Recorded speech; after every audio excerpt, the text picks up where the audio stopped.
Hello and welcome to Legalbytes. If you're new here, my name is Alita. I'm a lawyer licensed in California and DC, and on this channel, we explain the law one bite at a time. We don't give legal advice, but we do talk about how the law works and try to look into our crystal ball to see how things might turn out. If you're enjoying this on YouTube, we'd love it if you could like the video, subscribe to the channel, share it with friends, all the great YouTube-y stuff.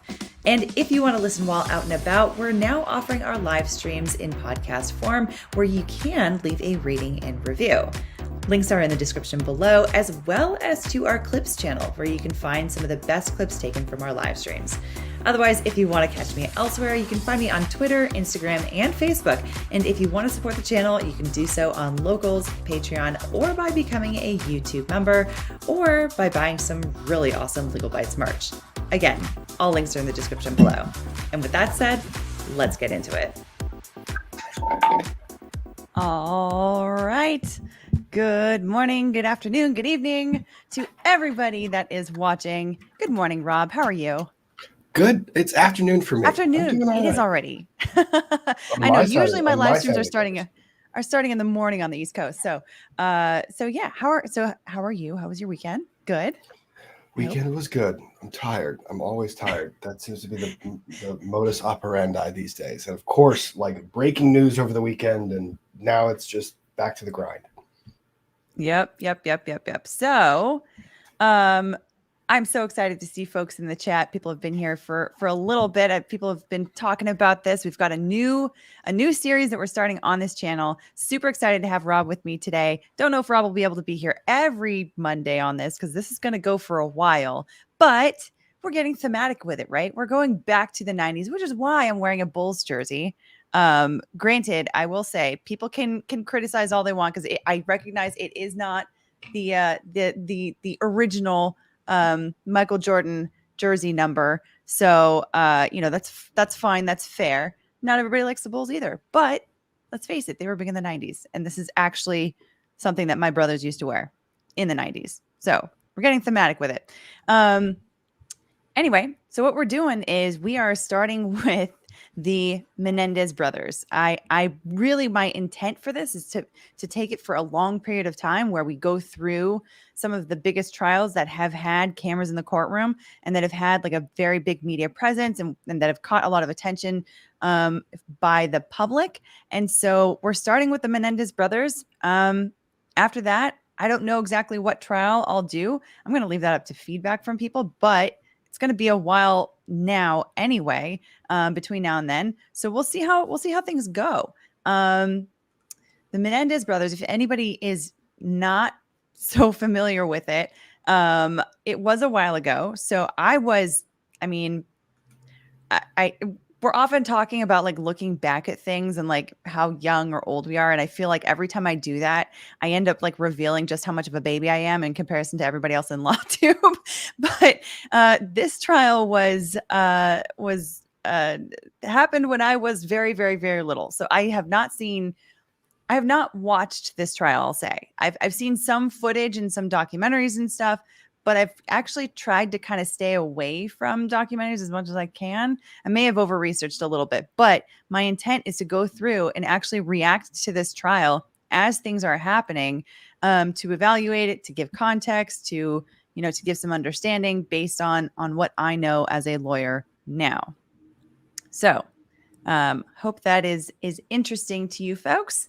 And yeah, Rob, do you have anything you'd like to add to that? I think I was in middle school. Like, I don't remember this trial. Mm-hmm. I was obviously not watching trials in middle school, I don't think. So a lot of the reactions are going to be kind of the same.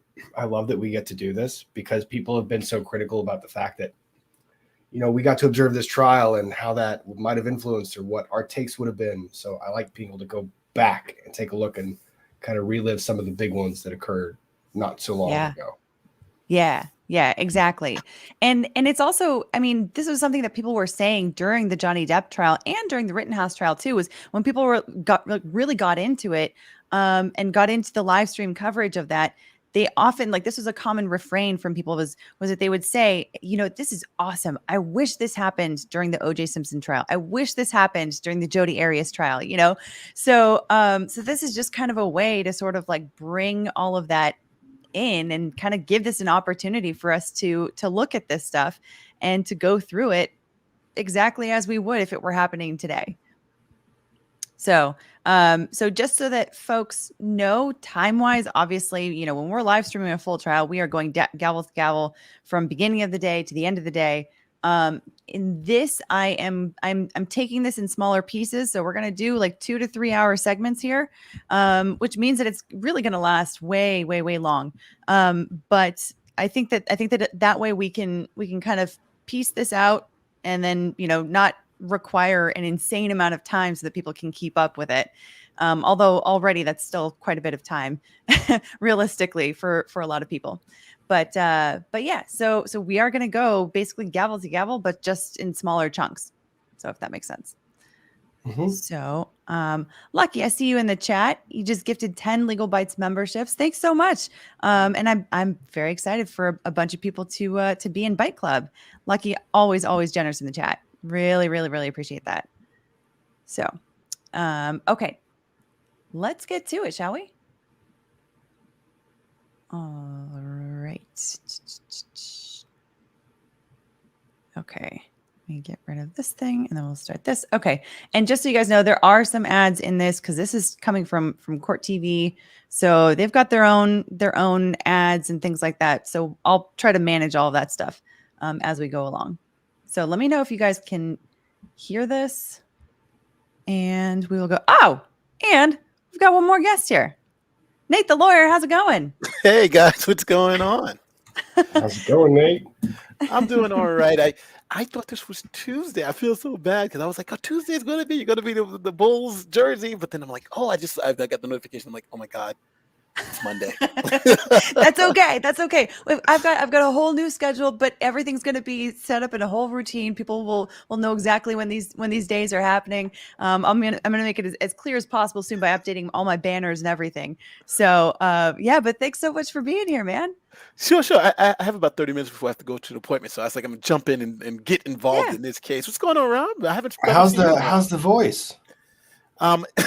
It's still a little choppy, so but it's coming along. It's coming along. It's great because on Twitter you don't have to speak; you just got to type. But everywhere else you got to speak. So very true, very true. Well, it sounds like you're doing better than the last time I talked to you, Nate. So it sounds like it. Yeah. Things are going crazy. So this is going to be a very big week, especially for when everything's coming out. So I'm hoping I can at least speak about it. So Awesome. All right, cool. You guys ready? Yeah. Yep. All right, let's start with these opening statements so these are going to be the opening statements of Lyle Menendez, or in his trial, because it's technically there's 2 trials happening at the same time here. So here we go. Defendants are in court with their attorneys and the people are represented. And we had one matter to discuss before opening statements, and that has to do with the interviews that were conducted at the Beverly Hills police station by Sergeant Edmonds of each defendant. And each defendant has objected to the admission of that statement before the jury that is trying him. That was a statement made solely by his co-defendant. All right, I've read the transcripts of those conversations. Just so you guys know, I have also question about listened to the tapes. The tape recordings, unfortunately, were of a little bit of a slow speed, so that the tapes were not the greatest sound quality, but I was able to hear them. And I'm ready to hear further argument, if any, by either side. We're prepared to submit. All right. The court recalls the position of the prosecution that this evidence is not being offered for the truth of the matter asserted in it, but rather to show the existence of a preconceived plan by the two defendants to commit murder and to plant a false trail of evidence indicating others committed the crime.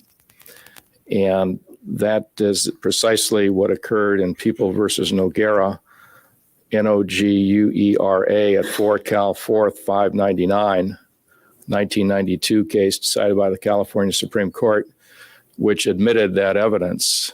And that was the theory of its admissibility, that it was not offered for the truth of the matter asserted, but it was hearsay, or was not hearsay rather, and therefore was not subject to hearsay objections. And likewise, in this situation, the evidence is not being offered for the truth and therefore is not hearsay and would be received for the purpose of establishing or at least on the people's theory, establishing that there was a preconceived plan by the two declarant defendants to commit the murder and thereafter prepare a false account of what had transpired. Therefore, I'm gonna on have to that check that theory, out for sure. the court will write a admit note. the statement of each defendant before both juries. And the analysis that I've just gone through would apply equally to the 9/11 phone call being admitted before the jury of Erik Menendez. All right, anything else now on any matters before we proceed? All right, then let us proceed with the opening statement of the parties involving the case of People versus Joseph Lyle Menendez. Is it the desire of counsel and defendant Erik Menendez to be in court during that? Yeah. All right. Any objection by the prosecution to that? From what I was researching, this was like All really right. like the first If all the jurors are big present, let's have them out and we'll publicized, proceed. televised trial of the century, right? All Because right. this was before O.J. We have Simpson. all the jurors in So I'm the very curious about how that played a courtroom. role. This is a case of People One thing- versus Joseph Lyle Menendez, and the One jurors thing are I'll all say, back. the- Welcome. Their Good morning. defense strategy was amazing. Their defense strategy to point I'll to the other person. be discussing a and then few have things separate with you trials. That was- it was great. before we get started. Mhm. First of all, let me tell you a little bit about today's proceedings, and then we'll get right into them.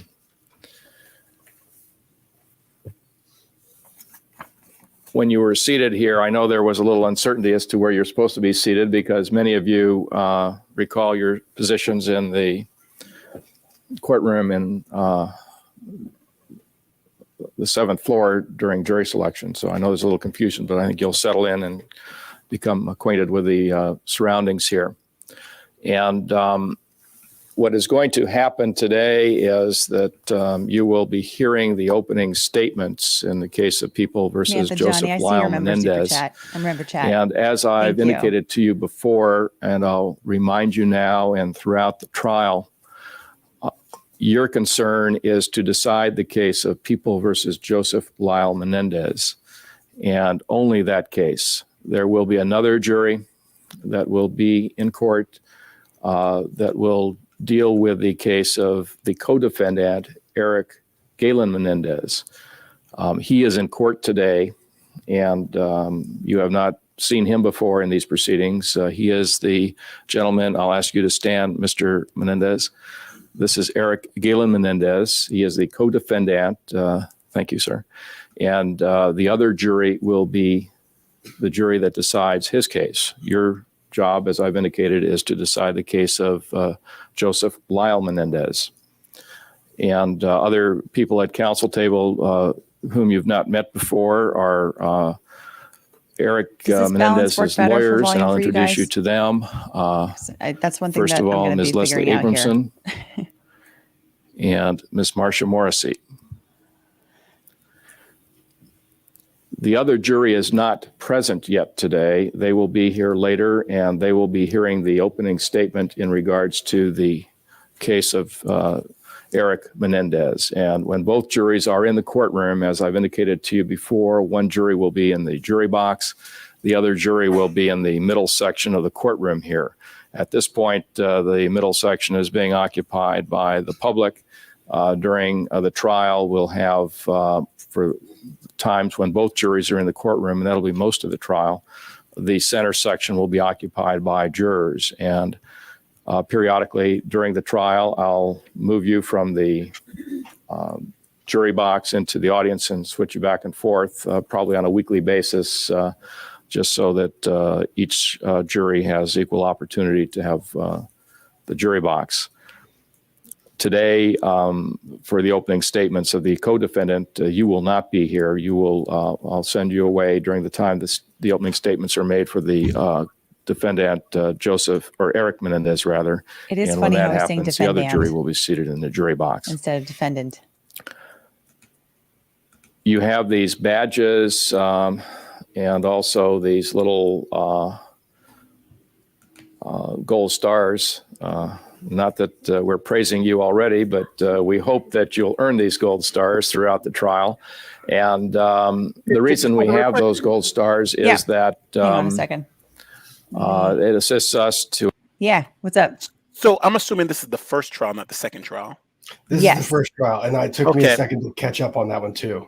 All right. So just so the chat knows, there were two trials. The first trial, they had separate juries, and the defense in this trial did a miraculous job of getting them through this first trial. And then there was a second trial where they were both convicted. So the first trial, and that's why you have two juries, because they both said they wanted to be, they wanted to have separate trials, which was great for them. And you'll see why after the opening statements. But I just wanted to make sure we were talking about this was the first trial, because I heard two juries. I was like, okay, this sounds like the first trial.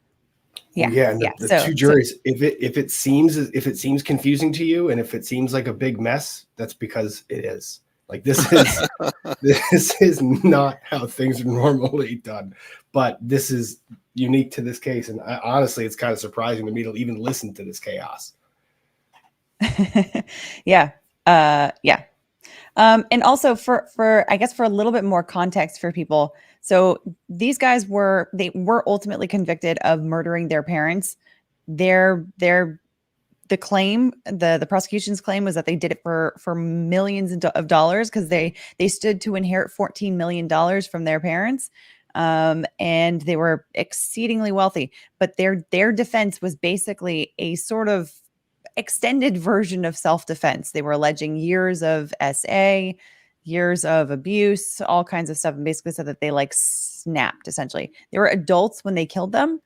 But there's an interesting way I think that they are going to be playing their age here, in comparison to their relationship with their parents and all that kind of stuff. So, all right, yeah. Anything else, guys? No, I don't want. I feel like I don't want to give away the ultimate plot point for the defense, so I'm going to keep it to myself. But it's so fascinating. It's like if people knew it at the beginning, it'd be crazy. But I'm not going to say it. Don't spoil it. Yeah. I mean, I might not even know exactly what you're talking about, because, like I said, I haven't pointing to the other guy. I've intentionally not researched too much into this, or tried not to. So yeah. Okay. I'll keep going. To identify you as the jury involved in the case of Lyle Menendez. The other defendant jury has a blue sticker on their badges, so that those jurors can be distinguished from you. It helps us in distinguishing them, and also it should help you. As I indicated during the early stages of jury selection, it's very important that you make your decisions based only on the evidence presented to you in the case of Lyle Menendez. So it's very important that you not have any contact with the other jurors involved in the case of the co-defendant. So when you see a juror in the hallway or elevator or anywhere around who has one of those blue stickers, it'll be a smaller sticker than yours, but it'll be blue. You'll know that is a juror for the co-defendant, and you should have no contact with them. They're very nice people, and I'm sure that you'd enjoy speaking with them, but during the time this trial is ongoing, you must not have any contact with them whatsoever. It's very important that rule is followed. And as I've also indicated, it's very important that you not talk to anybody at all about this case while it's ongoing. The only time you can talk to anybody is when the 12 jurors go into the jury room to decide the case, and that won't happen until all the evidence has been presented and the lawyers argue the case to the jury, and I give you the legal instructions. Then you go in and talk about it for the first time. And also, to go over something else that's very critical here, it's very important that you not be exposed to anything outside the courtroom that has anything to do with this case, whether it's news coverage, conversations, discussions, overhearing what somebody else might say, anything. It's very important that you make your decision based only on what happens in the courtroom and my instructions on the law. So let me ask this question of all 18 of you, and it's not meant to put anybody on the spot. And if you feel that you'd be more comfortable answering it in writing, you can write me a note later this morning. Have any of you been exposed to anything about this case, whether it's in news coverage, conversations, overhearing something, anything, since you were last in court? Okay, and I say if anybody has, I would ask that you put it in a note to me as soon as that happens, whether it's today or any other day during the course of the trial. And periodically I'll be checking with you so that we can determine if anyone has have any problems. So let me move on here then and talk about some other matters. This case, as we've been aware by the nature of our earlier discussions during jury selection, this case has received quite a bit of news coverage, and it will throughout the trial. And it's very important that you follow my instruction not to look at any of the news coverage or be exposed to it in any way. It requires a lot of effort on your part, and I appreciate the amount of effort you're putting into it, and it'll have to be done throughout the trial. Occasionally, jurors have the temptation to want to see clippings, news clippings about the case when there's a case that has generated some sort of news coverage. What we will do during the course of the trial, the court staff will clip out news stories about the case and have them available in a scrapbook format for you at the end of the trial. So any of you who would have had that interest will have that available for you at the end of the trial. So that's an additional reason for you not to look at any of that stuff, because it'll all be there for you at the end of the trial. But just to remind you, it's very important that you not look at any of that material during the course of the trial. I've had experience in the past of jurors who did not follow that instruction that I've just been discussing with you, and jurors who have how they were going to go about that during the course of a trial that has received some publicity, gone out bungled in so many ways, newspaper articles and that sort of thing. And what happens is that we find out about it during the course of the trial, and I can recall a specific instance where an individual was doing that. All right, Nate, found out about it during the course of the trial, and that juror was obviously in a lot of trouble for violating my order and instruction to the jury. And in addition to being in a lot of trouble, had to be excused from the jury. So it's very important that you not have any exposure to any material in the news coverage, whether it's in newspapers, magazines, TV, or radio. At this point, the lawyers will be making opening statements to the jury, and let me just remind you that opening statements are not evidence. They are merely the lawyer's opportunity to give you a preview of what the evidence will be during the course of the trial. The lawyers are not witnesses. They don't have any firsthand knowledge of the events. All they can do is give you their preview of what they expect the evidence to be. And you won't hear any evidence until after opening statements when the witnesses start testifying. Going back one moment to another matter that I wanted to mention to you, I've talked about primarily the print media in my remarks about news coverage. And there's also television news coverage about this case and radio news coverage about the case. And it's very important that you not look at or listen to any of that.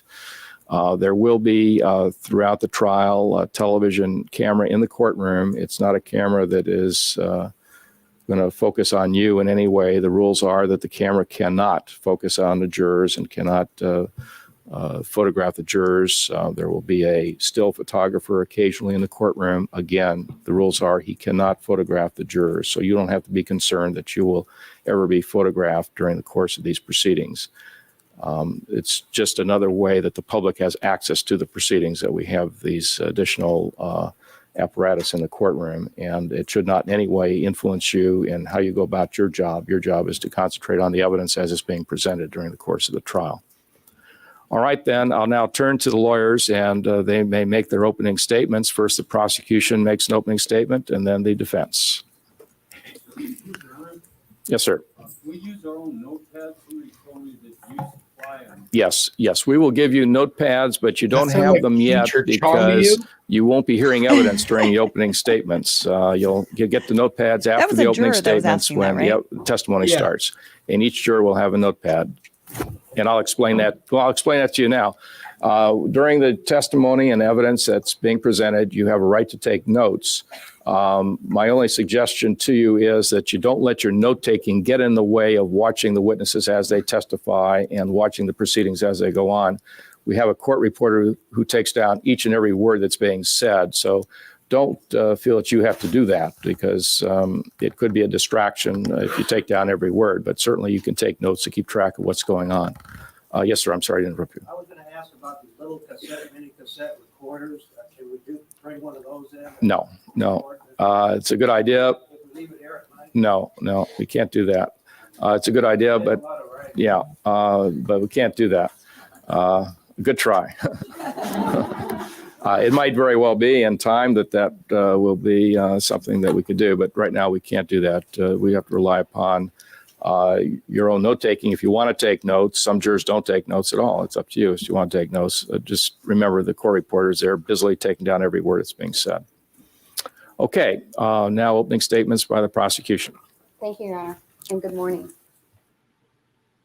Oh, wait, this is Say hello an ad. Hang on. No. Let me stop the screen real quick, and then I'll have the ad go through. And what just happened here? Okay. That admonishment. Like, all you had to do was avoid television and newspapers. No cell phones. Yeah, right. No nothing. And then the court's like, we're going to make each of you a nice scrapbook of all the news clippings. Like, I just, wow. Isn't that crazy? That was wild. Just that part. It's just such a different kind of world, right? Mm-hmm. All right, here we go. We got past the commercial. I'm going to repeat exactly what the judge just told you because it's an important legal concept. What I'm going to outline here in the next 20 minutes to half an hour is an overview of what the people anticipate the evidence will show. But what I'm going to tell you is not evidence. It's merely an aid so that when you hear the evidence as we present it, you have some sort of context into which to place it so it doesn't come to you in a vacuum. And this is what the people believe the evidence will show. On August the 20th of 1989, at approximately 11:47 p.m., Beverly Hills police dispatcher Christina Nye received a 911 call at the police station. On the line was Lyle Menendez, who sounded hysterical, reporting that, quote, someone shot my mom and my dad, end quote. You will hear that 911 tape. You will hear the emotion manifested in that phone call. Police officers from the Beverly Hills Police Department arrived at the scene 722 North Elm Drive in under 5 minutes. Police officer Michael Butkus and Sergeant Kurt West, both Beverly Hills Police Department, will testify in this case. Officer Butkus arrived at the scene first. He approached the house, and shortly thereafter, he heard screaming as the two defendants, Erik Menendez and Lyle Menendez, came running out the front door. Officer Butkus will describe the demeanor of the defendants that night in their first contact with the police. Sergeant West was one of the last units to arrive at the scene in response to the initial radio dispatch. Sergeant West and other officers entered the house to determine what had happened and to determine if the killers were still inside of the house. Sergeant West will describe his discovery of the bodies of Jose Enrique Menendez and Mary Louise Menendez inside of the family room of the Menendez home that night. Sergeant West determined that both victims were dead, and he also noticed that pellet patterns he observed in the room indicated to him that a shotgun had been used in the killings. Sergeant West is familiar with shotguns, and he did not notice any visual signs of shotgun smoke, nor did he smell any shotgun smoke in the room. Neither did he see any signs of expended shotgun shells. I know people are He laughing also about noticed that both Officer the Butkus' television name. set and the lights were on inside of that room where the I see bodies it in were the found. chat. The police Yeah, I caught that proceeded too. through the house, and Sergeant West noticed that there were 2 rifles inside a closet in a bedroom upstairs. Sergeant West also searched a guest house in the back of the Menendez property. The lights were on inside of the guest house, and its front door was open. No other weapons were noticed or recovered at the crime scene that night, aside from the 2 rifles seen in the upstairs closet by Sergeant West. Both of the defendants were taken to the police station to be interviewed. The house was now off limits while the police and coroner's personnel began the grim task of examining the Menendez home and its contents. At 1:42 a.m., 2 hours after the 911 call, Sergeant Thomas Edmonds, also of the Beverly Hills Police Department, spoke with Lyle Menendez to find out what he knew about the events of that evening and who might have committed this crime. Lyle Menendez told Sergeant Edmonds that he and his brother had gone to the movies that night at Century Plaza, and then had gone to the Santa Monica Civic Center to attend a food and wine tasting function. Lyle Menendez told Sergeant Edmonds that he was supposed to meet a friend of his by the name of Perry Berman at the Santa Monica Civic Center. Lyle Menendez told Sergeant Edmonds that he and his brother had missed Mr. Berman at the Santa Monica Civic Center, and so Lyle Menendez called Mr. Berman from a payphone at the Civic Center. Lyle Menendez used a U.S. Sprint calling card registered to his father, Jose Menendez, and the records of that transaction show 2 phone calls made to Perry Berman from a payphone at the Santa Monica Civic at 11:07 and 11:15 p.m. Lyle Menendez went on to tell Sergeant Edmonds that during these 2 telephone calls, he arranged to meet Perry Berman at a restaurant in Beverly Hills instead that night. Lyle Menendez continued and told Sergeant Edmonds that he and his brother returned home to pick up some sort of identification for Erik Menendez, which would enable him to enter a bar should they and Perry Berman decide to go for drinks. Lyle Menendez told Sergeant Edmonds that the defendants entered the house, found their parents, and called the police. Lyle Menendez specifically mentioned the smell of smoke in reference to entering the room where his parents' bodies were found. Contrast this with the statement of Sergeant West that when he entered the family room, he neither saw nor smelled smoke. Sergeant Edmonds asked Lyle Menendez if he had any idea as to who would have done this crime. Lyle Menendez opined that his father would probably be the reason for the murders, that it would have been business related, and that some of the people affiliated with his father's business were seedy. Lyle Menendez also told Sergeant Edmonds that he knew that there were 2 rifles inside of the house and that his mother had just purchased one of them. Lyle Menendez went on to say that he called the police shortly after discovering his parents' bodies and that the police came pretty quickly. In describing the crime scene, Lyle Menendez told Sergeant Edmonds the following: It doesn't seem like they heard anything because they were on the couch, and my dad is usually pretty deaf to hear something, so when he gets up right away, and he continued on, so I was really surprised that he was sitting on the couch like that. My mother was on the floor, like she was trying to get away or something. Sergeant Edmonds next spoke to Erik Menendez during those early morning hours. Erik Menendez told Sergeant Edmonds that he and his brother had gone to the movies that night and had gotten lost going to Santa Monica to see Perry Berman. A neighbor of the Menendezes who lives 2 doors south of their home will testify that she heard popping noises that night at around 10 p.m., almost 2 hours before the 911 call made by Lyle Menendez. This neighbor thought the noises were made by firecrackers, and so she dissuaded her son from calling the police. When detectives arrived at the crime scene, they too saw the bodies discovered by Sergeant West. The detectives also saw that there were no expended shotgun shells in the room where the murders had occurred. Perry Berman will be a witness in this case. He is the young man who was to meet the Menendez brothers at the Santa Monica Civic Center. He will tell you that on the afternoon before the killings, that is, the afternoon of August the 20th, he arrived home to find a message on his answering machine from Lyle Menendez. When he finally reached Lyle Menendez by phone, Lyle Menendez wanted to see him that night. Perry Berman had already made plans to go to the food and wine tasting event in Santa Monica, but he invited Lyle Menendez to join Perry and a friend of his with whom he had already made plans. Perry Berman will tell you that he did not see Lyle Menendez in Santa Monica, and he went home to bed. Around 11 o'clock that night, Mr. Berman received a telephone call from Lyle Menendez, who urged him to meet with the Menendez brothers at their parents' home in Beverly Hills, whereupon they would go somewhere else to eat. Not wanting to disturb the Menendez parents, Perry Berman agreed to meet Lyle Menendez at the Cheesecake Factory in Beverly Hills, which is a restaurant. Mr. Berman dressed, went to the Cheesecake Factory, and waited for a half hour for the defendants to arrive. While there, the night silence was broken by the sound of sirens, and after concluding that the brothers were not going to show up, Mr. Berman went towards the Menendez home.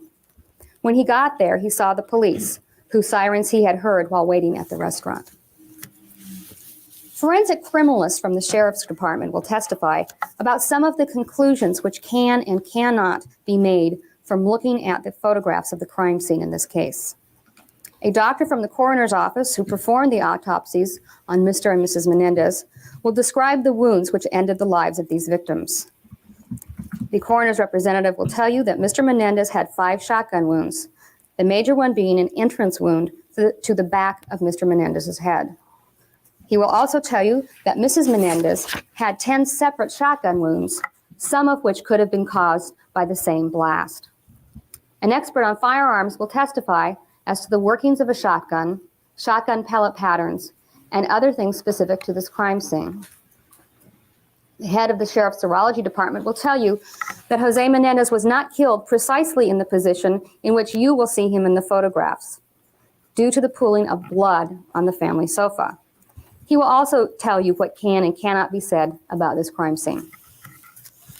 Shortly after the killings, Lyle Menendez began to spend money, a lot of money.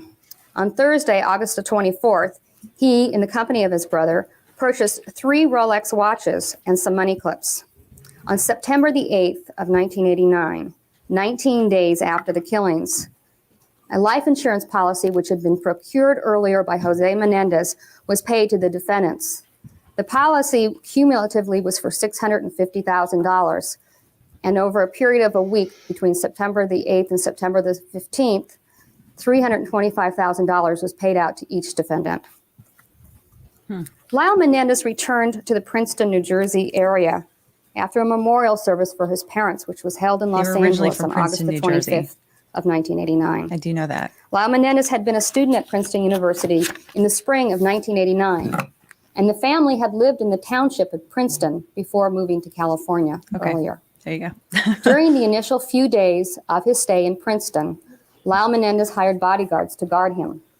Lyle Menendez and his bodyguards traveled around Princeton in limousines during this period. Richard Wenskowski was hired as one of those bodyguards. He will testify in this case, and Mr. Wenskowski will tell you that one day he accompanied Lyle Menendez to the airport so that Lyle Menendez could make a quick trip from the East Coast to the West Coast. Ooh.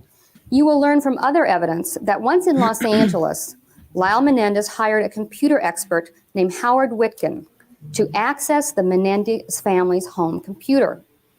Lyle Menendez had Howard Witkin, the computer expert. I wonder what kind of computer computer access hacking that requires. Those headings were entitled Erik, Will, Lyle. He just came in and and rejiggered the Menendez. thing.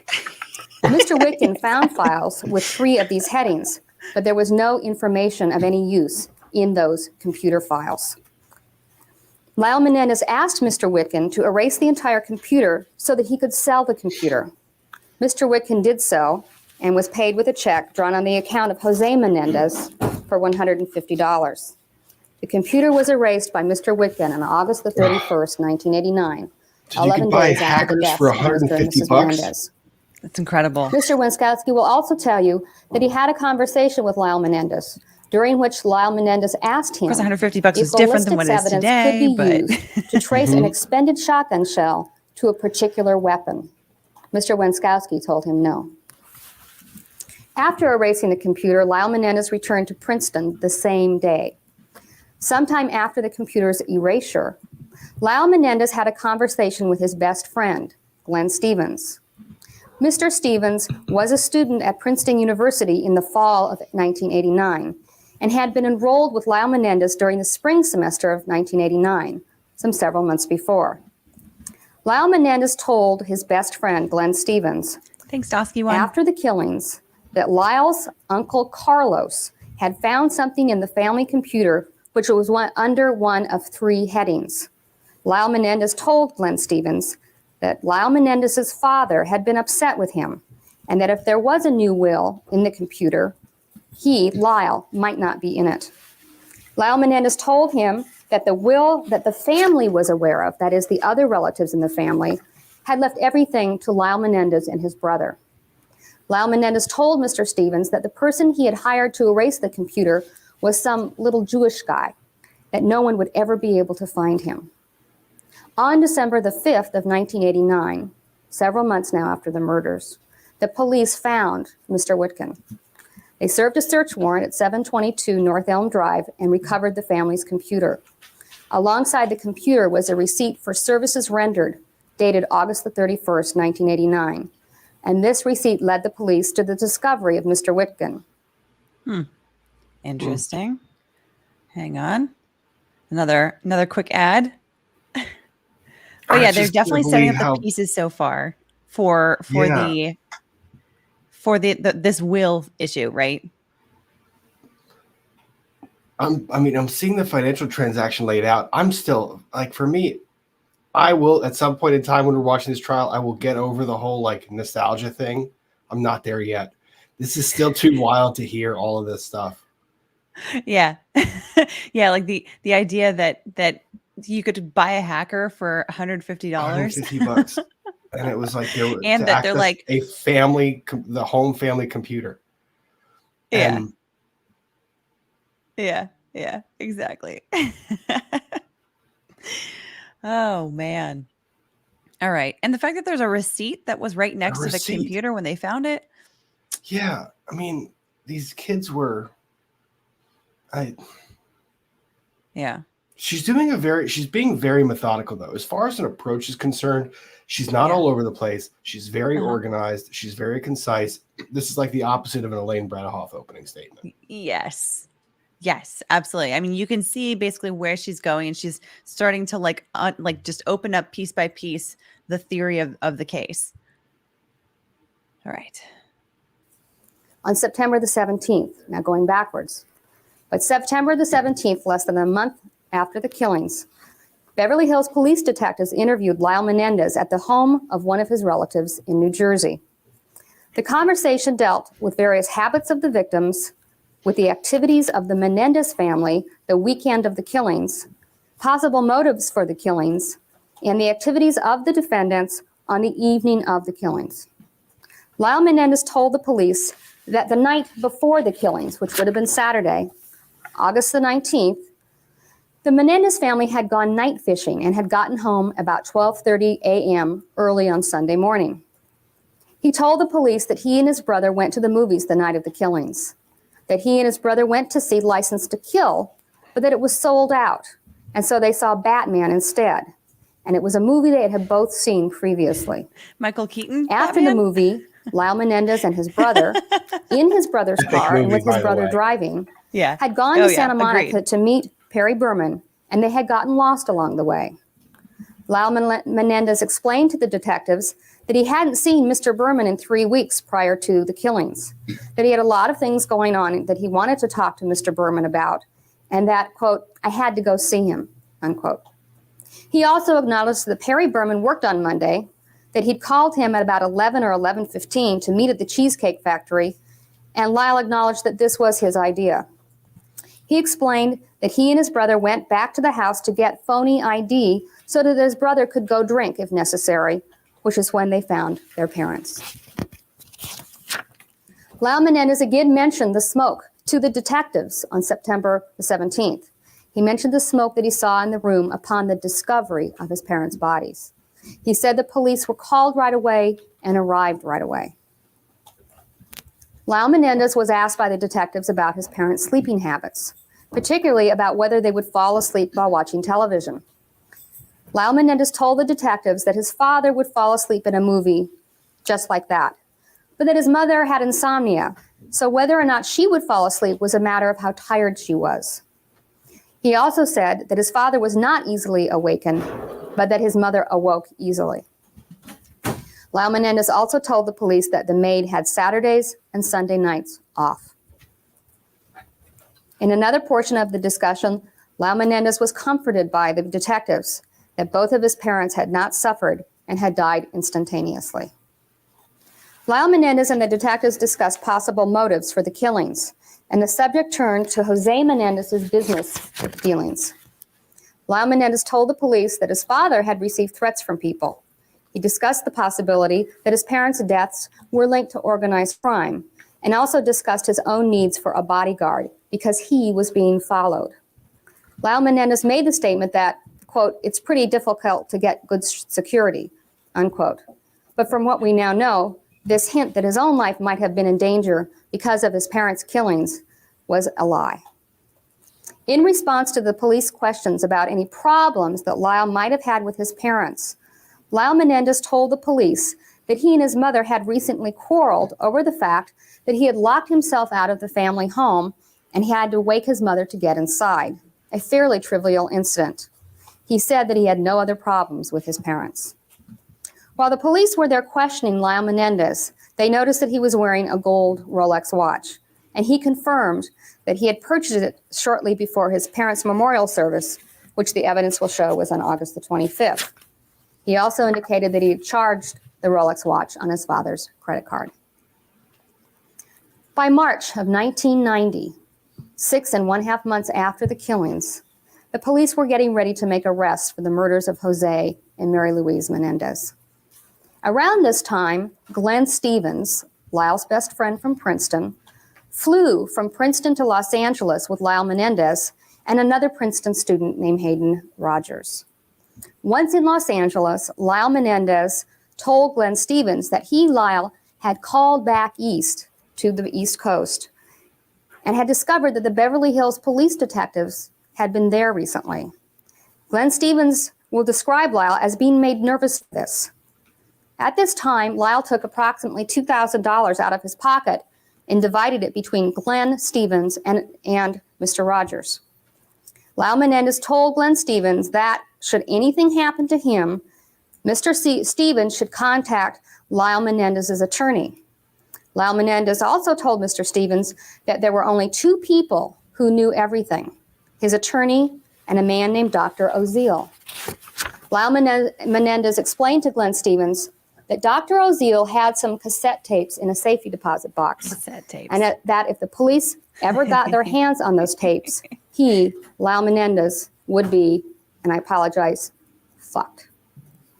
On March the 8th of 1990, the police executed a search warrant at the home of Dr. Oziel. It's funny hearing her say. The police say searched a word safety like deposit that. box belonging to Dr. Oziel and obtained a It cassette definitely tape, sticks out. which contained Dr. Oziel's verbal notes of 2 psychological sessions he had had with both Erik and Lyle Menendez. Lyle Menendez was arrested the same day by the Beverly Hills Police Department for the murders of his parents.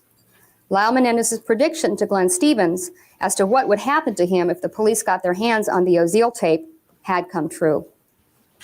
The shotguns used in the murders were never recovered.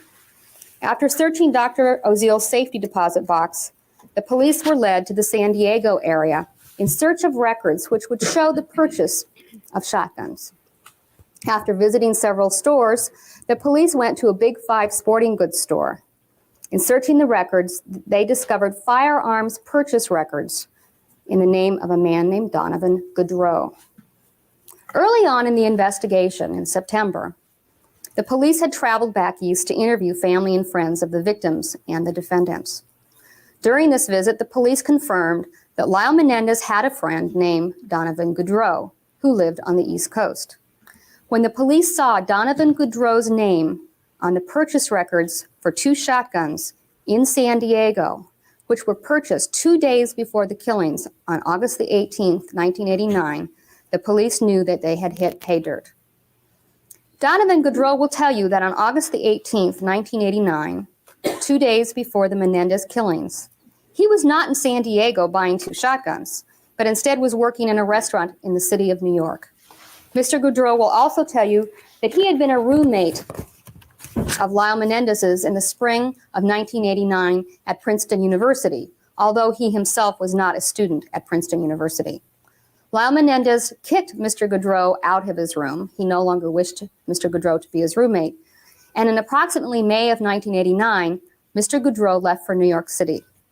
Mr. Goodrow will also tell you that he discovered that his wallet and identification were missing when he traveled to New York. Glenn Stevens will tell you that Lyle Menendez bragged to Glenn Stevens that he had stolen Mr. Goodrow's wallet in order to get back at Mr. Goodrow because Lyle Menendez suspected that Donovan Goodrow had stolen money from Lyle Menendez. Lyle Menendez also indicated that he would forge Mr. Goodrow's signature to obtain this retribution. Amanda Adams Greer was working at the Big Five sporting goods store on August the 18th. She will explain to you the various forms that were filled out to complete the purchase, and you will see the name Donovan Goodrow on those forms. You will also see a copy of his California driver's license, which was in his possession before he left Princeton, and you will see that Mr. Goodrow's license number is also on the firearms transaction forms, filled out in part by one of the brothers and in part by Ms. Greer. You will also learn that the address given on the form, that is the firearms transaction form, is a location which is unknown to Mr. Goodrow and is in fact an address which does not exist within the San Diego area. Ms. Greer, the firearms saleswoman, will also tell you that the purchase was made with cash and that she did not sell any ammunition when she sold the 2 shotguns. A handwriting examiner from the district attorney's office will testify about the firearms transaction forms. He will tell you that he cannot be 100% sure of whose writing appears on the forms, mainly because there's not enough handwriting on the firearms transaction forms to make a comparison. But between the signatures of Donovan Goodrow, the handwriting of Lyle Menendez, and the handwriting of Erik Menendez, the expert will tell you that the signature on the firearms transaction forms was most likely made by Erik Menendez. So He will pause also for a tell second. you that the name Goodrow on those firearms forms is It's something funny about this. Like when you start doing comparisons to where we are today, you think about how, and the chat's making observations about paper trails and how all this forgery stuff, how much of that's really changed? The medium has changed. Like we have it on phones and you have cell phones, computers, and the forensics. The medium has changed, but a lot of what you're hearing as far as how they're doing the detective work and tracing this stuff back, it's the same stuff. Same mistakes are made, changing the information, stealing and borrowing information. So taking someone's ID. Yeah, taking someone's identification, whether it's a digital ID now or whether it's a physical ID back then, forging someone's signature, whether it's spoofing a number and doing that kind of stuff, or now it's actually back then physically forging something. The transactional element that you're seeing here is really kind of neat to process in like today's time versus back then. Yeah, I agree. I think it seems to me like, do you think it would have been easier or harder back then in comparison to today? I would think that in some respects it would have been harder because they would have to go physically down to San Diego to the store to examine all of their records. Hopefully everything's in order. Hopefully, like things haven't been somehow messed up. And then they've got to go, physically to, another part of Los Angeles or New York or all of these different places. I mean, I honestly, if you think about it, like people are saying it's harder back then because you had to physically go there. Yes, but there were fewer places to physically hide stuff. Yeah. Today, if you want to send something and scatter it to the wind or try to do something via a VPN, right? There are easier ways to hide yourself in doing these transactions. True. I don't know that it was harder back then. It was just different, which is wild to even think about that. The adage is really true. As we change our sophistication and security, criminals get more sophisticated. It's kind of how it happens. Yeah. No, I think you're right. But I mean, the same sort of issues that they need to have with any of these pieces of evidence, they still have to have the same chain of custody. They still have to have, basically be able to verify it. But just the way in which that gets verified might change somewhat based on, like you said, because the medium changes. Yeah, So. and the chat had me rolling about the cassette tapes. Like, remember, trying to record audio on the radio and trying to get it stopped right before the DJ would do it. And then if you had a sibling, your sibling would record over it, so you'd be in the middle of a song, and all of a sudden, it would start inside the household, knockdown, drag out fights about who recorded over what song. Just. Families at war. I feel like we're digging into some real childhood experiences here, Rob. We're not. I mean, I'm not saying this happened to me ever, but it might have. And I'm not saying that cassette tapes were thrown from one room to the other, but they might have been, hypothetically speaking. Just hypothetically, it could have happened. It is. There could be a universe in which that happened. Thinking about this only in the context, if you're the cop that's in charge of the chain of custody of the cassette tape and you leave it in your house and all of a sudden one of your kids goes and records over it something for the radio, now that evidence is gone, just the song that I wanted to record off of the radio, which I can no longer hear because my brother recorded over it.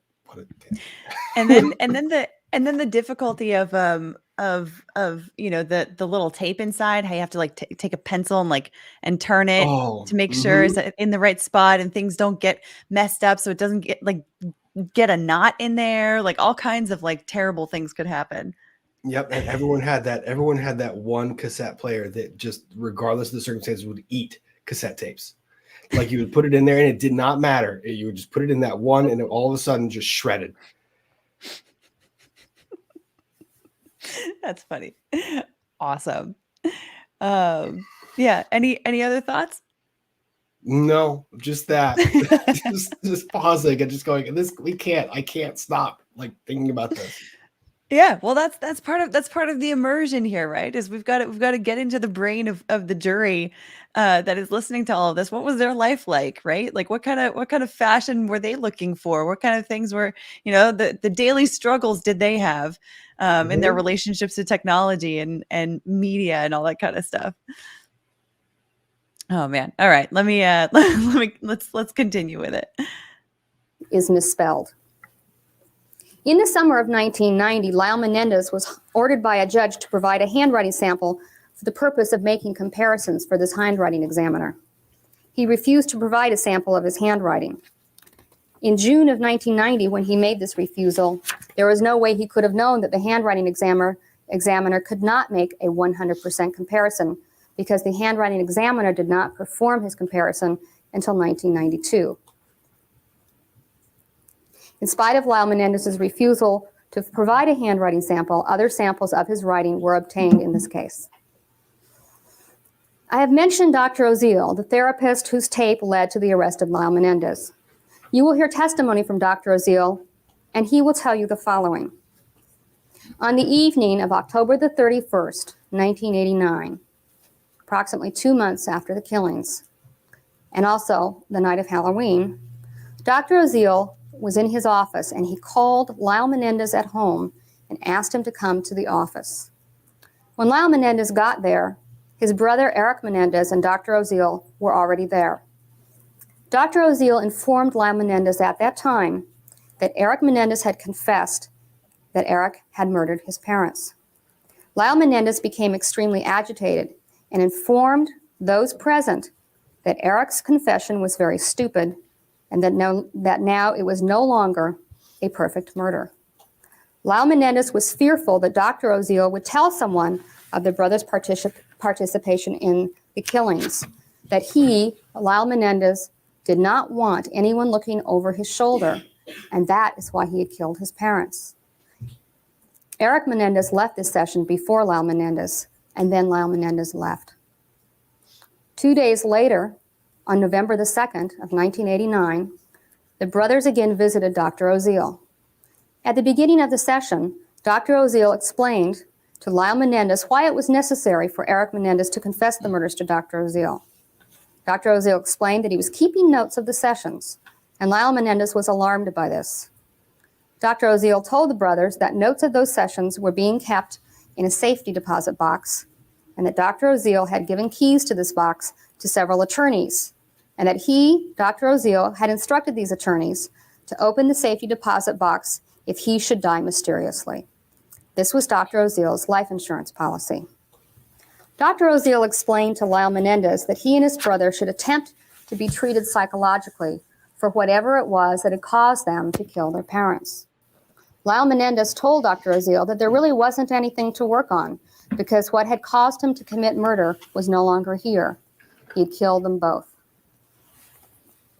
During the second conversation on November the 2nd, the defendants told Dr. Oziel that they killed their father because he controlled them and made them feel inferior, while preaching morality to them.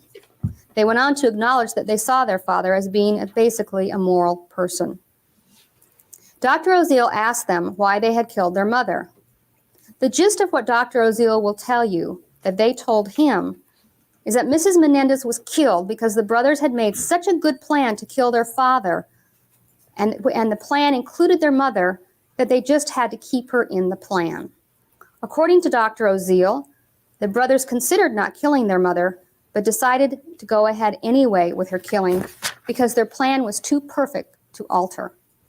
Besides, they told Dr. Oziel, their mother had been depressed lately and probably would have been unable to live without their father anyway. During the rest of the November 2nd session, the brothers were entranced with the perfection of the crime that they had committed. Lyle expressed sadness at having killed his mother, but acknowledged that he had fired the shots which, in the end, had killed her. Dr. Oziel asked Lyle Menendez if he felt guilty about inheriting millions of dollars from his parents. Lyle Menendez laughed, but went on to explain that he had not committed the murders for money.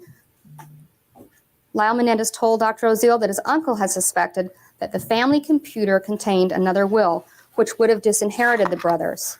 Lyle explained to Dr. Oziel that he had arranged to have the computer's hard disk erased to avoid the possibility of a second will.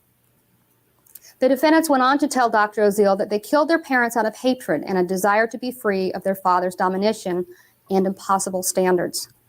The defendants did not tell Dr. Oziel during these two sessions that the killings were done in self-defense or that they had suffered any physical or sexual abuse. During the second session on November the 2nd, Lyle Menendez expressed concern that the notes that Dr. Oziel had kept never be revealed. Lyle told Dr. Menendez how embarrassing it would be if he were found out. Lyle Menendez joked to the doctor that if a robber ever tried to break into Dr. Oziel's home and shoot him, he should be aware that the robber would probably be shot, and that when he looked up, he would probably see Lyle Menendez saying, "Have a good night's sleep, Jerry." Lyle Menendez had made an uneasy alliance with the man who held his secrets. The remainder of the November 2nd session dealt with the defendants' upcoming trip to Hawaii and where they should stay on the islands. It is anticipated that the people's case will take less than a month to present to you. During that time, we will prove to you that Lyle Menendez planned this murder, provided false identification for the purchase of 2 shotguns, set up an alibi, acquired ammunition, repeated the alibi to the police shortly after the crime, and then set off to spend the money which he had acquired through the killings of his parents. Based upon this evidence, it will become apparent that this murder was unlawful, unjustified, and wholly premeditated, and that it was accomplished through a conspiracy into which Lyle Menendez entered with his brother, and that but for a few mistakes they made, this was almost the perfect murder. Thank you. Ooh. I'm wondering about the sorry, hang on. I'm wondering about the psychologist being able to testify. That's what I'm looking at too, and I think that what we heard at the very beginning might have been some of the pretrial motions around the psychologist, and getting over some psychotherapist patient privilege issues. Exactly. So I'm actually seeing if I can figure out whether he did. I don't know. I shouldn't do that. I don't want to cheat. I do have concerns. I wonder if I can access the pretrial motions in this case. Because that, I think, would be fair game. Yeah. What was it? California? No, it was, what was the case style? New York versus Menendez? California versus Menendez. California versus Menendez? Mm-hmm. What is happening here? Oh, come on. I clicked on something and now... Oh gosh, I may need to refresh the screen. Hopefully, I don't lose our progress. Oh, go figure. This thing got kicked up on appeal. The issue itself, whether the patient-therapist communications lose their privileged status once a patient threatens others in a manner such that the therapist's duties are triggered, and when a therapist-patient relationship is terminated. This went out. That one issue went up on appeal in '92. Okay. Okay, yeah, because I was going to say, like, that's something that was preserved for the record. Okay. Oh my Wow. gosh. Cool. All right, here we go. Oh, yeah, I definitely lost my progress here, but let's see here. I think this was... Okay. Got to go through ads again, so we'll hold on, guys. We'll get back to it in just a minute. So that was an issue. And what was the reason why? Did you get a sense of that of why? So in this particular case, basically, so this. I just Googled pretrial motions, and this one popped up. But first, because the APA, American Psychiatric Association, filed an amicus brief in the case. Basically asserting that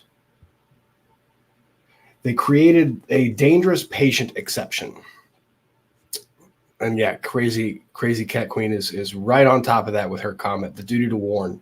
Yeah, the dangerous patient exception to the psychotherapist patient privilege is if this patient is posing an immediate danger or will pose an immediate danger to somebody else, that patient, you have a obligation.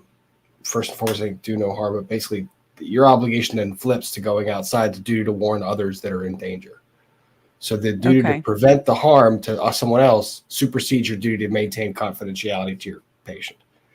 And in this case, apparently 2 out of the 4 tapes, let me see. California Supreme Court held that 2 of the 4 sessions at issue were admissible under the dangerous patient exception, but the other 2 were deemed inadmissible because they were privileged communication. And the California Supreme Court adopted basically the same argument set forth in the APA brief, which was to basically give a limited exception, to basically rein that exception in. Don't just give it, sure shrift, like say, hey, this is going to pose a threat of danger to somebody. We waive the privilege period. They wanted to take a strict construction of it. Okay. Interesting. Let me see here. Okay, so we've got, all right, our opening statement here. Okay. I think I finally found where we are. Yeah, so that's interesting though. So they have, I mean, I guess they don't have to show at trial, but I would be very curious to see if they also show the jurors, anything that he said that indicates that he's some kind of a continuing danger. Because based on what she said in her opening statement, it sounds like the prosecutor says that he said, "Well, no, the issues that caused me to do what I did are gone because my parents are gone." So that would seem to indicate to me that there's no continuing danger, or at least, I mean, that's from what he said. Obviously, the psychologist can have a different assessment. And it's possible. I mean, it's possible. It depends. It can largely depend on the context of the discussion itself. I mean, it's going to depend on the specific words that are said in that setting, and it's going to be setting by setting. So I do agree that reviewing these tape by tape and setting by setting is appropriate. But yeah, that's kind of wild. I don't run into this exception very often in my practice. I deal with a lot of the psychotherapist patient privilege in the domestic relations part, and that has its own complications. The duty to warn doesn't come up so much, but this is interesting. So I guess this was pretrial motions, and then we'll see when it does get played, if they play all 4 tapes. Yeah. That'll be really interesting. Andy, the game maker, thanks for your super chat. What are some major differences between these opening statements and the Rittenhouse Depp Heard opening statements? Well, we talked about how Elaine was all over the place and made no coherent statement, and it was a lot like Billy Madison's speech during his decathlon competition. I award no points. And may God have mercy on your soul. Everyone in this room is dumber for having listened to it. Oh God. No, this is a good, and I kind of like the style here where, and with the Rittenhouse one, there was a lot of video played in those opening statements, and the video stuff, it's cool to have a prop, but sometimes when you rely on a prop too much, you lose track of the story, and it's neat to have a story. And this prosecutor is doing a great job laying out a really good story. Yeah. Yeah. I mean, at the end of the day, like that's all you need. And that's, if you can do it well, sometimes adding something else to the mix can just get it can cause your story to get lost in the sauce. So yeah. Yeah. All right. Let's continue here with, now we've got the defense, their response here. Okay. There will be an opening statement by the defendant as well. And we'll take a short break, and counsel has some material that they want to organize for the defendant's opening statement. So if you would all go back into the jury room, and we'll have you come out in 10 minutes, and we'll resume with the opening statements. Certainly. Yes, the jury has left the courtroom, Mr. Burke. Judge, this would be a motion for a mistrial or any alternatives that record the issue of admonition. Motion for a mistrial already? Misconduct. That's aggressive.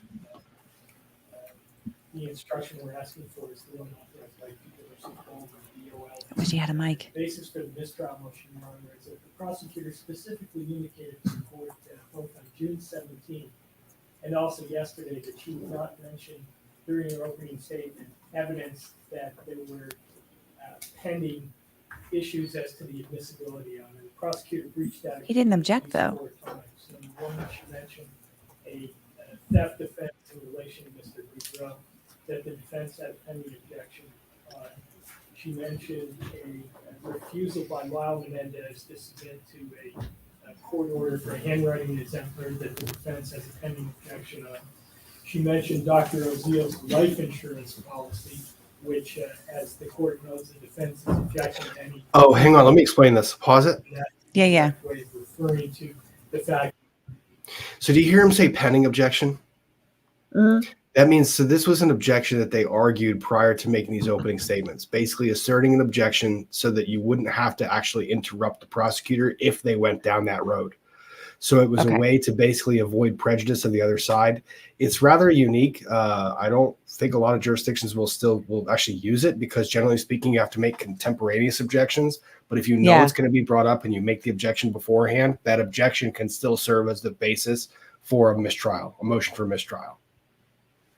Got it. Yeah, because that was my question was, wait a minute, there was no objection. No one interrupted her opening statement. But that makes perfect sense.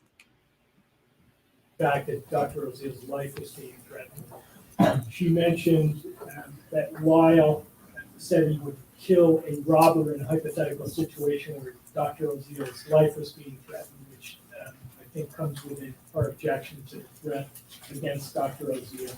And she mentioned, for no apparent reason, the reference to the little Jewish guy, which, as the court knows, we objected to on the basis that it's inflammatory and proves nothing relevant to this case. So for all of those reasons, Your Honor, we ask for a mistrial, or in the alternative that the court give an admonition under People v. Carroll. All right, do the people wish to respond? Your Honor, I think that the opening statement I gave was proper. As far as, I told Ms. Lansing yesterday that I was going to talk about the handwriting refusals, and she said that was fine in a telephone conversation.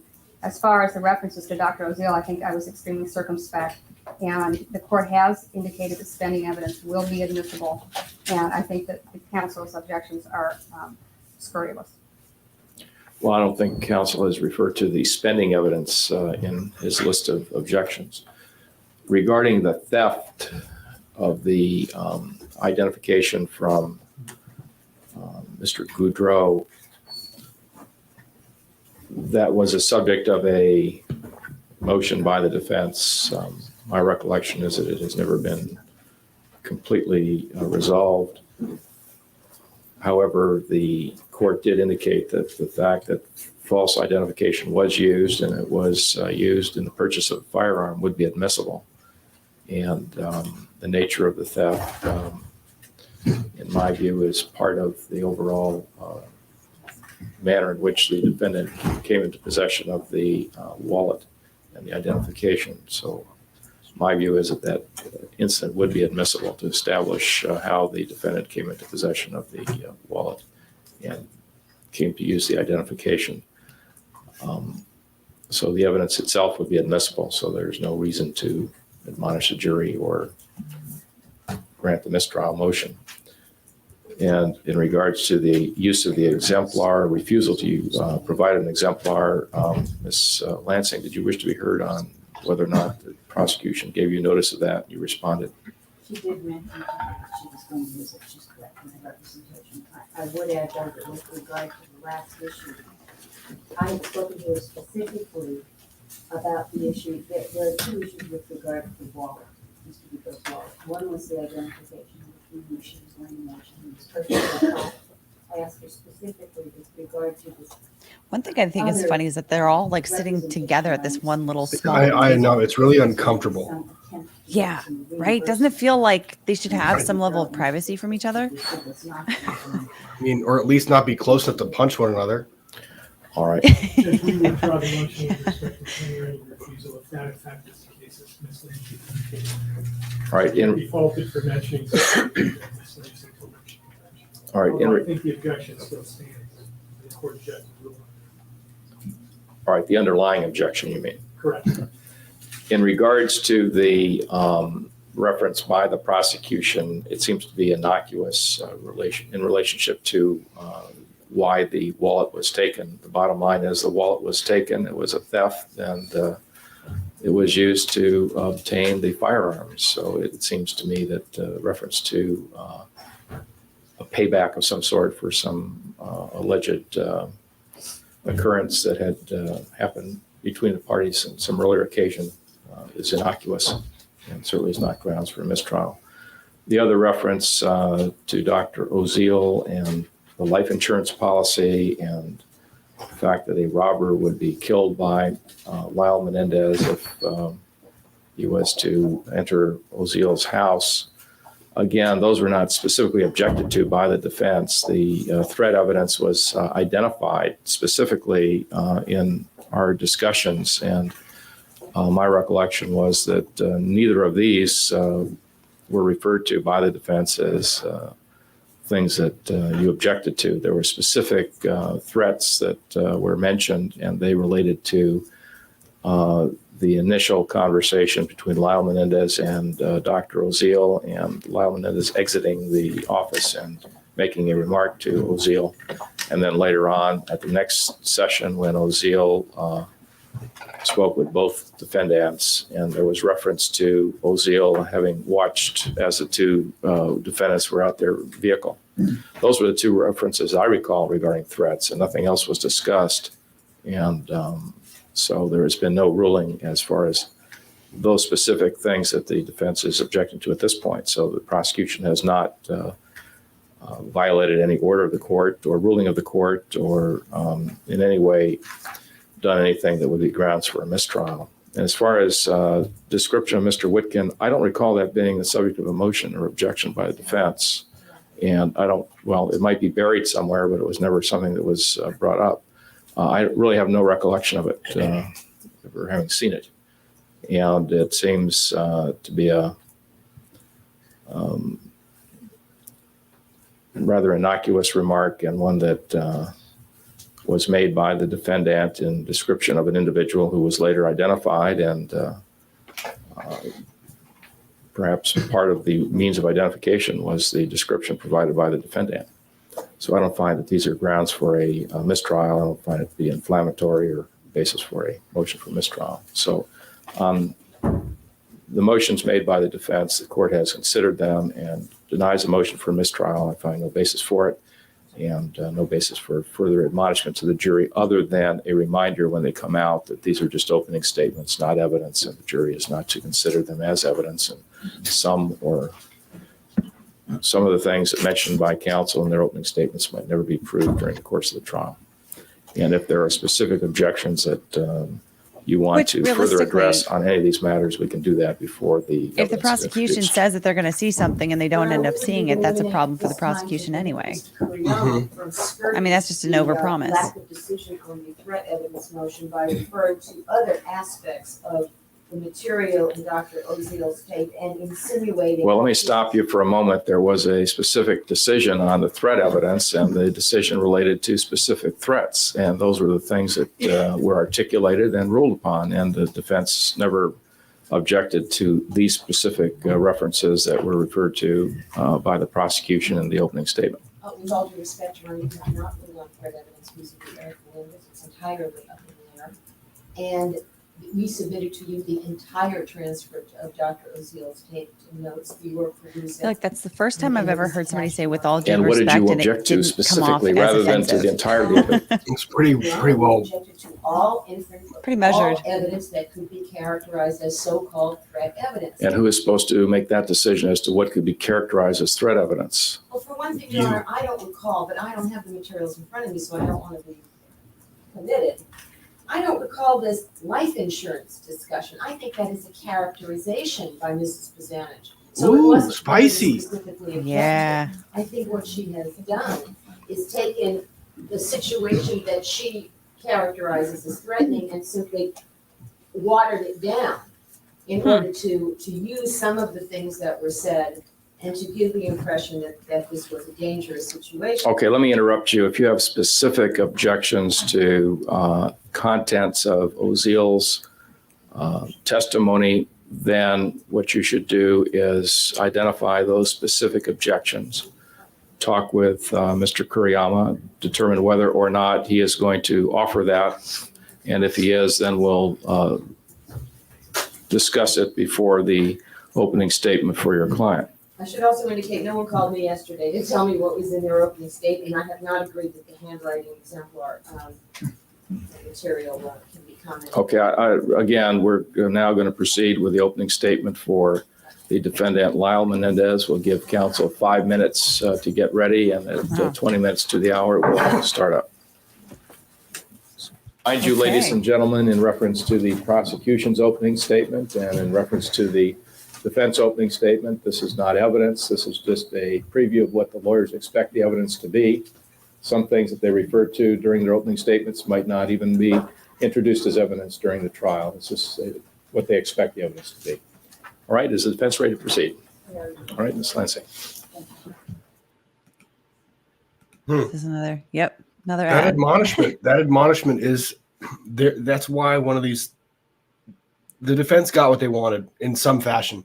Like the judge coming out and immediately telling the jury to remind them that what they heard is not evidence. The jury's not dumb. The jury knows that the judge is saying that because of what might have just happened, or at least they're speculating about what just happened behind the scenes. It creates basically a framework with a vacuum of evidence or a vacuum of information that the jury is going to be painting some kind of a picture with their imagination, whether that's intentional or not. I mean, the judge is not going to intend for that to happen, but inevitably when the judge has to do that, that is what happens. So yeah, I would say that probably is a bit of a win for the defense. All right, advertisement over. There we go. Ladies and gentlemen, I put some photographs up there. I'm never going to be able to get from here to there. So as I Interesting that speak, I'm it's going the to red suit versus really the white direct suit. attention to the board since a lack of space here. Menendez killed their parents. Ooh, whoa, this is definitely We're 90s not television. disputing where it happened, how it happened, who did it.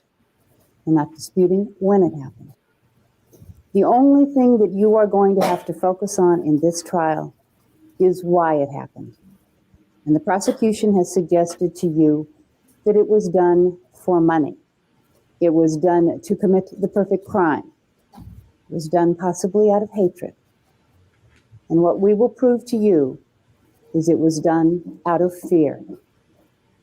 You will be given a great deal of evidence to evaluate. In deciding whether you believe that this crime, that these children killed their parents for money, you'll get an idea of what their life was like before. They were living in a Beverly Hills mansion. Lyle was attending Princeton University. He was driving the brand new Alfa Romeo he got for high school graduation. He'd had credit cards since he was 15 for both phone and to buy whatever he wanted. They had the most expensive tennis coaches. They took expensive vacations, and everyone who knew Lyle said he had, Lyle Menendez, knew he had all of the money that he needed. His father had been on a meteoric rise within the last couple of years, and things were only getting better. He was going to make more money the next year than he had the last, and more money the year after that. He was aggressive, he was talented, he was going to win at any cost. But his family was going with him wherever he went, and money was not going to be an issue. Lyle Menendez was going to be supported by, directed by, controlled by, and taken care of by his father for the rest of his life.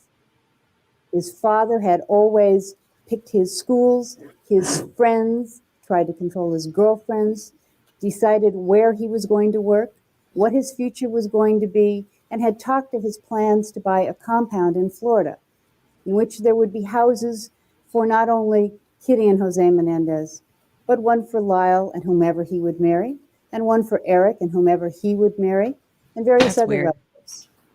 So there was no real concern that he was not going to have money and be taken care of all of his life. The prosecution is going to produce evidence of certain purchases, of money that was spent by Lyle Menendez after his parents died. There's information about the watches. He bought a car.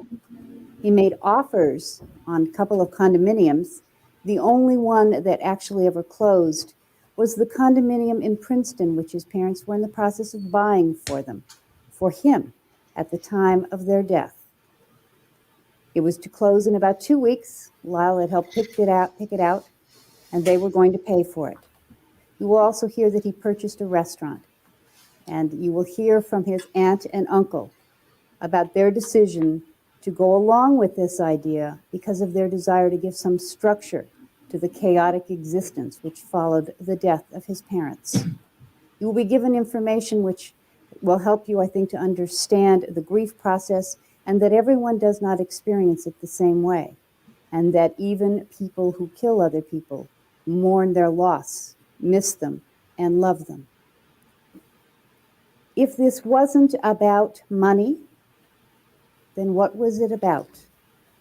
This trial will take you behind the facade of the rich houses, the fancy cars, the wealthy friends, and impressive social engagements.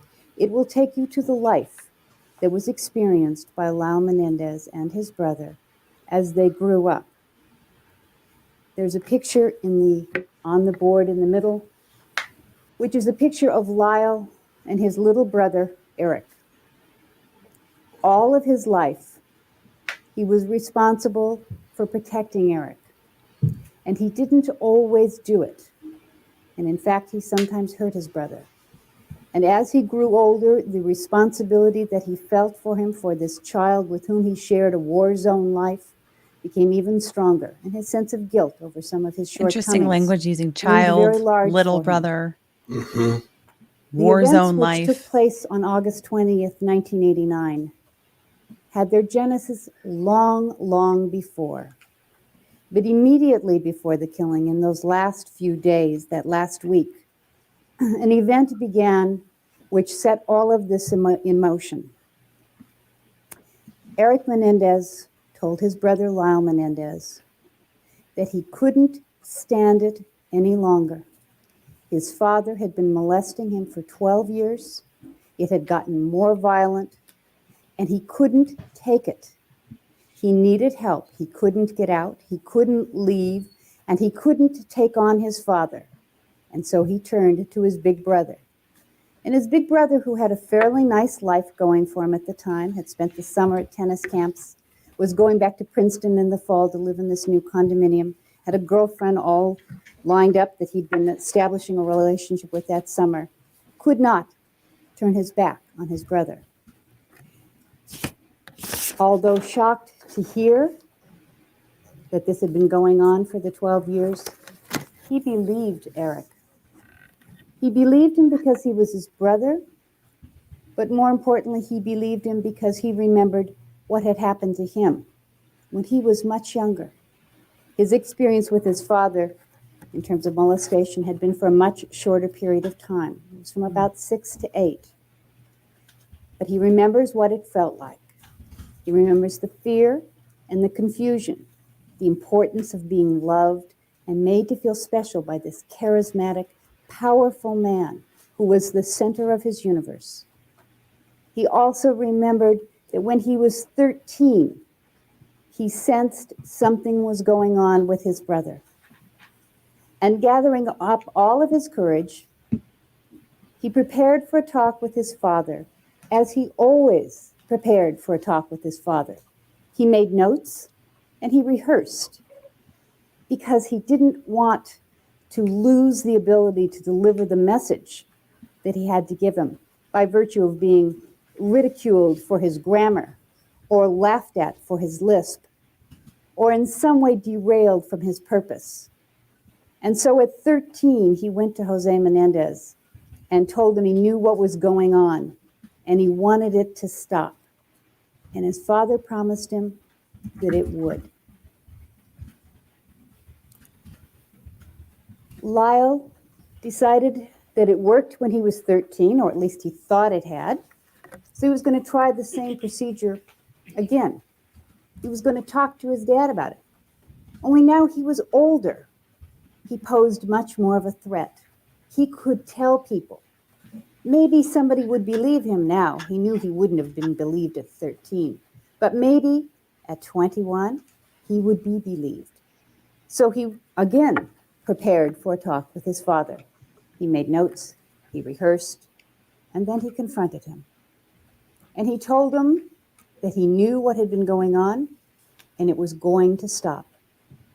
And it was going to stop now. And his father was going to let him take his little brother and leave the house. He had underestimated his father grossly. His father indicated to him in no uncertain terms that Erik Menendez was his son and he would do whatever he wanted with his son, and that no one was going to threaten him and no one was going to control him and no one was going to have a secret like this with which to destroy him. He made it very clear to Lyle Menendez that this secret would never leave this family, and that the people who held this secret and this power over him would not be allowed to live. Needless to say, this was not what Lyle had envisioned. Had his brother told him before this conversation, rather than after it, the details of the torture and the sexual abuse he had endured, he would have had a clearer picture of the man with whom he was dealing. Lyle's violent experiences with his father had been, for the most part, when he was young. He respected, admired, loved his father, but more than that, wanted to be loved by his father and found worthy. He didn't think on a daily basis about all of the signs in the past, and he didn't think clearly about them before he spoke with his father. The next few days, he went back and forth between fear and hope, sure that what the message was of impending death, and yet hoping that somehow Dad, who could always fix everything, would somehow find a way out of this for the family, that somehow he would let him know it was okay. And over the next few days, different events occurred which accelerated the brothers' fear. On Friday, after this conversation with his father, on Thursday night, and after finding out from his mother that she had known all along of Erik's abuse. That gives a reason to kill Mom. The brothers decided to go buy handguns. That seemed like a smart way to protect themselves. What they didn't know was you can't go in and just buy a handgun. You have to wait 2 weeks. And they figured they probably wouldn't be around in 2 weeks. So they went to another gun store and they talked, and someone said, "Why don't you buy shotguns? That's what people use to protect themselves." It didn't seem to be nearly as good as being able to have a handgun on you, but it seemed better than being there unprotected. And so they bought the shotguns. They used Donovan Goudreau's driver's license. Donovan had been a very close friend of Lyle's, far closer than Glenn Stevens. And Donovan, because of some things he had done, made a lot of people angry. And Lyle's friends, including Glenn Stevens, and Lyle's father, demanded that Donovan be thrown out of the dorm room. Lyle didn't want to do it, but he knew that if he didn't, his father would come do it for him. And so Donovan was ordered out of the dorm room and left behind a number of things, a bag with a lot of objects in it, and included there was Donovan Goudreau's license. And a witness will tell you not that Lyle gleefully took this with I saw that. I figured I'd bring it up later, but when I saw it, I was like, I might as well bring it up. Helping move Lyle out of the dorm room a short time later. Erik Menendez carried that driver's license because he was under 21 and physically quite similar to Donovan. On the date of the shotgun purchase, Lyle did not have a valid California driver's license. His license here had been suspended sometime before, and he'd been living in New Jersey.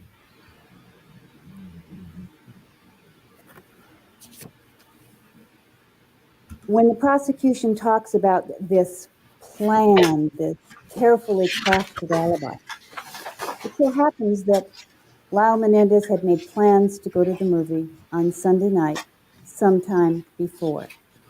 And on that day, he made a plan to meet Perry Berman and his friend Todd Hall afterwards. He wanted to be out of the house. And these plans, which the prosecution now wants to characterize as an alibi, merely proved where he wasn't. Alibis generally are someone saying you were somewhere else, and they can prove it at the time of the crime. And so his plans with Perry Berman merely highlight the fact that he didn't show up where he was supposed to be. They said they went to the movies, and I guess a good plan would have been to have movie tickets, but they didn't have those either. Certain incidents happened right before the parents died, which led these children to believe that they were about to be killed. and they acted. And when it was over, they waited. Although their home was very big, it happens to be close enough to the neighbors' homes that you can hear the television set in your neighbor's house, particularly on a summer evening in August when the windows are open. They knew that when they fired off multiple rounds from shotguns, 2 of them, that everyone would hear, and they did. Any number of neighbors heard this noise. What they didn't count on is that no one called the police station, which was only minutes away. And in that period of time while they were waiting, they made a decision. Maybe we don't have to go to jail. Nice Arrested Development joke, And Andy. maybe we don't ever have to tell what Member happened chat. to this family we want to be so proud of. This family of whom we are a reflection. This family with whom our identity is inextricably tied. And they turned on the light in a room which had previously been illuminated only by the television set, and they picked up shotgun shells. Somehow that seemed like the thing to do. They dumped the guns. Welcome They to went Bike Club, the Scott. movie theater to get tickets for the movie they were going to see, but it was too late. Couldn't buy tickets. But they did find out that one of the shows had been sold out on that trip. And then they went to the Taste of LA to try to meet their friend Perry Berman. They didn't have a real sense of what time it was and had no idea that it was far too late. And when they got there, he wasn't there. So Lyle Menendez called him on the phone. And Perry Berman will tell you that he heard something in Lyle's voice, some sort of anxiety, some heightened emotion. And he said, "I've got to see you. I've got to talk to you. It's really important. Meet us at the Cheesecake Factory." Convinced Perry to meet him there. And as they left the Santa Monica Civic Auditorium to go to the Cheesecake Factory, both of the boys continued the emotional falling apart that had begun much earlier. But Erik was far more hysterical. Erik was always very emotional, cried easily, and was falling apart. And it was up to his big brother to try and take care of him. He was the one who was supposed to be there for him. So they drove back home. They couldn't continue this any longer. They needed some resolution of it. And yet they didn't want to tell what really had happened. And so they called the police. Lyle Menendez called 911. And you will hear the tape. And there is no question that he lies in the tape, but the emotion is genuine. He goes down to the police station to be interviewed, and Sergeant Edmonds will tell you there was not a doubt in this police officer's mind that these boys were genuinely upset, but they weren't going to tell. They'd made that decision. And so they told not a sophisticated story, not a substantiated story, not of being somewhere where witnesses could say that they were, they didn't produce movie tickets. They just said we went to the movies and then we went to Taste of LA. The police very early on suspected that the boys were responsible.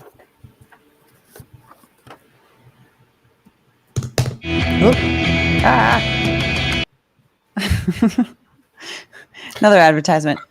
So timing far, of I mean, all this. I know. Well, so far it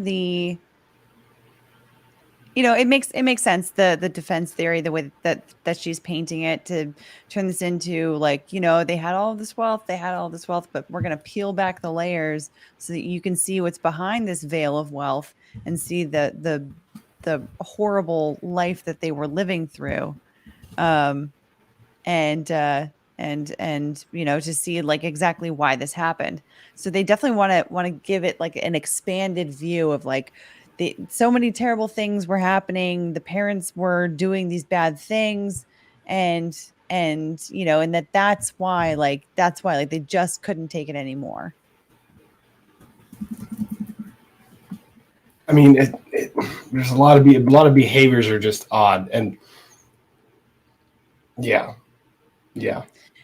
I get, I you know, definitely- she's doing a good job. She's not going, she's admitting the things she has to.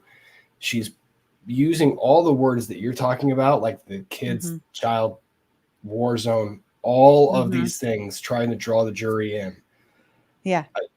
It's also got to be really tough because remind me, the judge said one jury was sitting in the juror box, which is where that podium is facing, and the other jury is behind her, like in the gallery. No, I think the other jury is in the hallway for this. I think. For the opening for the opening statements until they bring them both in for certain parts of the trial. Yeah, I think That is so, for the so witness weird. testimony. Yeah, this is very, very, very strange. Oh, that's So, so yeah. strange. Yeah, and I wonder how they fit all like the two juries into one jury box, because another, I mean you can't have them in like multiple parts of the courtroom, I would think, right? No, he said when they would come in and when they would come in and sit and see the same testimony, some would be in the box and some would be in like the first rows of the gallery. So I guess they're going to change the podium positioning for that Okay. kind of stuff. Okay. So we'll see. Man. That's crazy. Okay. Now that the ads are done, bring it back. Okay. Oh, it's muted. Begin a few days later by spending a large amount of money on Rolex watches and then start making offers on condominiums and buying expensive Oh, wait. cars. Oh, wait a minute. And Sorry. I think I'm a little bit. on, suspect gonna tell. They'd made that decision. There was Okay. not a doubt in this police officer's mind. At the Okay. crime, you wouldn't begin a few days later by spending a large amount of money on Rolex watches and then start making offers on condominiums and buying expensive cars. Okay. Ooh. We will be able to show you that there were things, that there were facts that show that this was not done for the money. The boys believed they were out of the will. Jose and Kitty had been discussing taking them out of the will, had told various people they were already out of the will, including their sons. The sons knew that their father's business was required to have a $5 million insurance policy on it. It was one of the employment perks that he had. And they knew that their father had not yet taken the physical examination and was scheduled to take it within the next few weeks. Welcome to Bike Club, KS Girl Friday. They did not know about the one insurance policy, which was the only money that they ever received after this. Their aunt had arranged that with their father, and they never even knew that it existed.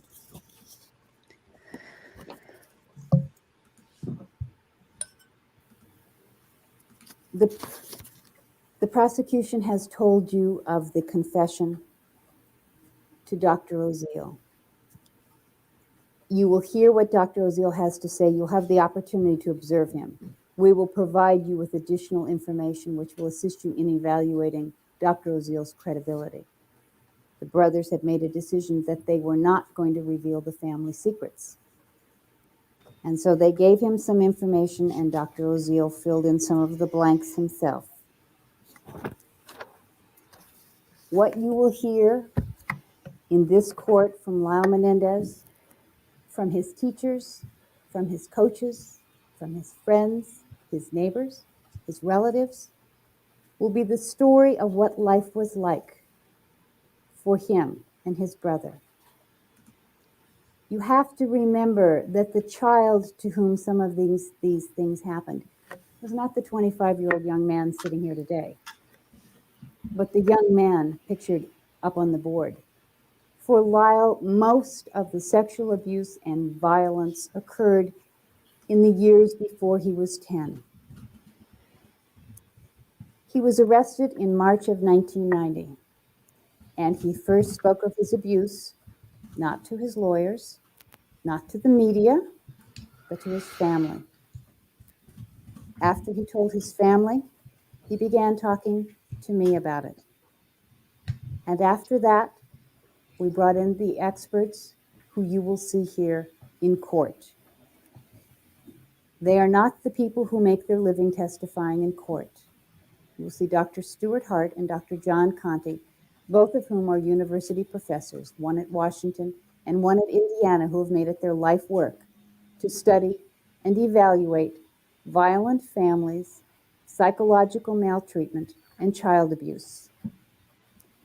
These experts were brought in and given free rein.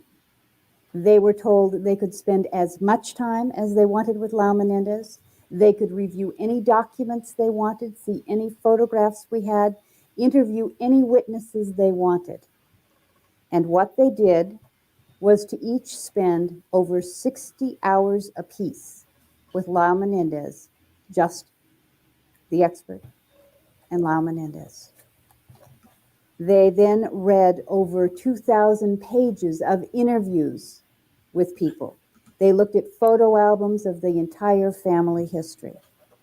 They talked to me. They consulted with other experts. And they each selected 10 to 12 witnesses whom they thought were important. And they interviewed those witnesses individually. By now, each of them has spent over 300 hours on this case. They have seen and read and talked to everyone they wanted to talk to. They've met with family members. They've interviewed friends, girlfriends, coaches, and teachers. And for months, they gave no information of what their conclusion was. And they will tell you here in court what a year and a half later they have discovered. They will explain to you the type of abuse that was suffered and the effect that it had. They will explain to you what happened to Lyle Menendez and what the relationship was of those events to what happened on August 20th, 1989. Lyle Menendez will also testify here in court. You will have an opportunity to see him, to hear him, to evaluate his credibility, and to watch him be examined and cross-examined here in front of you.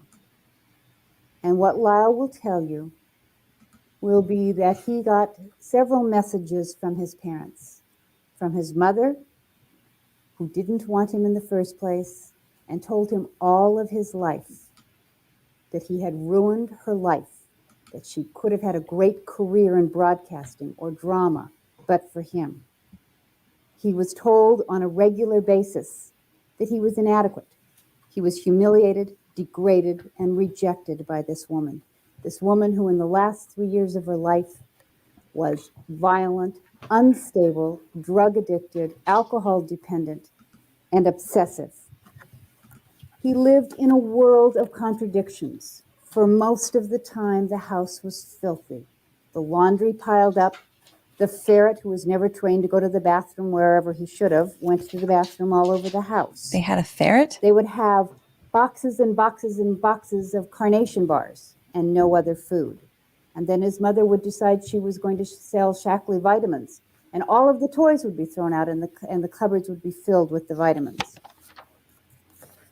He was punished by being put under her bed where it was too small for him to turn over, which happened to be one of the areas the ferret liked to use to go to the bathroom. Ew. He will tell you of doing his term paper and when called by her not responding soon enough and having her rip it up in front of his eyes. He will tell you of being chased by her with a knife, of calling to her when she's in the kitchen making dinner and her cutting herself and her smearing her blood on his face and making him sit through dinner, and his fear that he was going to have to go to school in that condition. He will tell you of the abandonment which a number of people saw. Kitty Menendez had to drag her children with her shopping. But her solution was to leave Lyle Menendez and his younger brother in his care and go shopping. And eventually they'd be picked up by the security guards, and eventually she would be paged, and she would tell the people she was shopping with, "That's fine, I know where they are." And the children would sit with the security guards waiting for her to come back. They would be left at school and at tennis practice for hours afterward. The message was always the same. I didn't want you in the first place, and I don't want you now. You get in the way, you ruin my life. And this was complicated by the fact that Jose Menendez took an extraordinary interest in this first child of his heir apparent. And there's an interesting photograph on the board on the left side on the bottom, which is Jose Menendez with his little boy, Lyle Menendez, in exactly the same posture, in exactly the same position, hands in pocket, foot on stairs. And Lyle Menendez was Jose's great project. What one of the relatives says, he was to be the corrected version of Jose. He was to have all of the things that Jose didn't have. Well, all of us want for our children the best.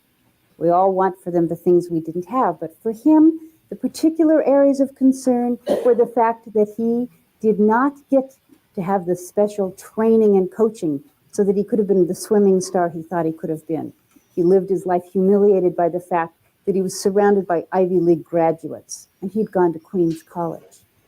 He also, for reasons that I think are described by his background, resented the fact that at age 15 he had to leave Cuba, where he loved to tell everybody he was a member of the aristocracy, and came to America, and he had to do menial work. He had to support himself. He had to wash dishes and sweep floors.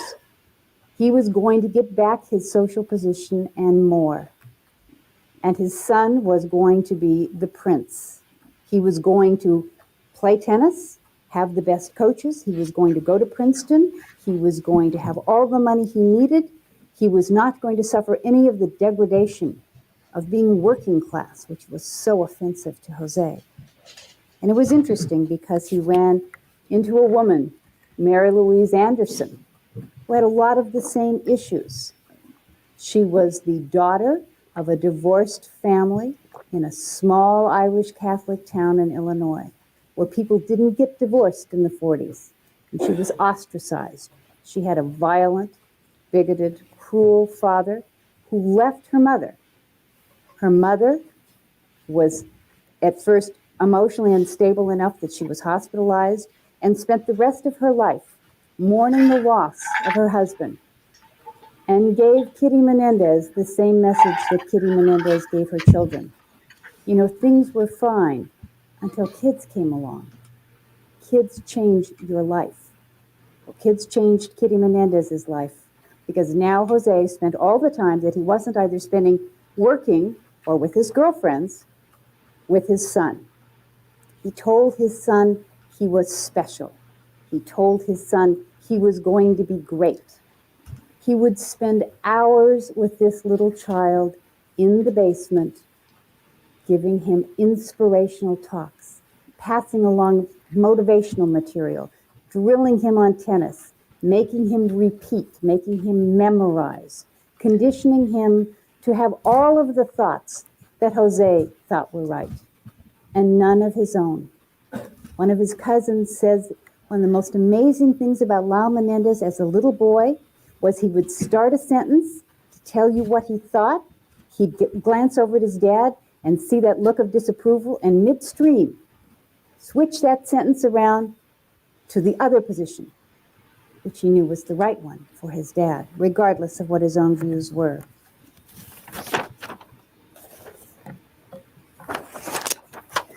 Yeah, they're the wealth that they come from is going to be a big hurdle The children saw Jose Menendez for the as defense. all powerful.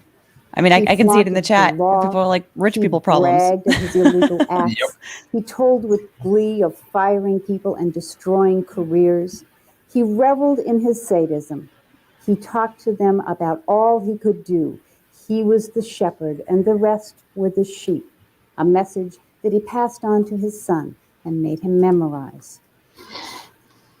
He convinced his son that he was inept, that he was helpless, that he was stupid, and that he would never make any kind of a life for himself unless his father was there to help him. That can be a He reason why grafted his they own wouldn't talk about the ambitious, abuse elsewhere too. Hostile personality on a child with absolutely no regard. Counsel, I said, don't argue the case. You've been going through a lot of this in argument rather than just presentation of what you expect the evidence to be. Witnesses will tell you of a young man who was shy, There you go, girl. Steamroll. sensitive. You will hear of what dinner was like at the She's Menendez not shaken home, by it. what Nope. other Props to people her for that. called Jeopardy dinners, where you were quizzed, and the price for not knowing the answer was to be made to feel stupid. If you didn't swim well enough, you were yelled at. You were held underwater. When you played tennis, you were drilled and drilled and drilled. And where other kids played for an hour, you played for 6. And when Dad wanted to teach you reflex drills, he hit the ball as hard as he could directly at you. So the Lyle Menendez walked away from many a reflex drill with a number of welts. What happens to this child who is supposed to be perfect when it turns out he has a speech impediment? He's ridiculed, he's laughed at, he starts a sentence and is humiliated and stops talking. How much do you wish you could see a camera shot of what the kids are looking like now, or like what Lyle and It's too embarrassing. In this moment? When at 14, Yeah. he's Yeah. still wetting Yeah. the bed, For sure. his sheets appear on the breakfast room table. When he brings a rabbit home from school and his mother says, your father wants to have you get rid of it, and he doesn't do it for a few days, he comes home and asks his mother where the rabbit is. She says, ask your father. And his father tells him, go to the garbage. And there is the rabbit with its head smashed. Ooh. Others who lived in that house knew that when Jose took off his belt, someone was going to get beaten. You didn't know who, and you didn't know why. And when Lyle had the nerve to go into a deli at about age 7 and buy some junk food, and his father looked in the bag, he didn't lecture him about health or rotten teeth. He just socked him in the stomach. And when in wrestling, Lyle grabbed him in his genitals, playing around during the time he was being molested, Jose took him and threw him into a table, a coffee table. And you will still see the scar on his eye. And we have a photograph.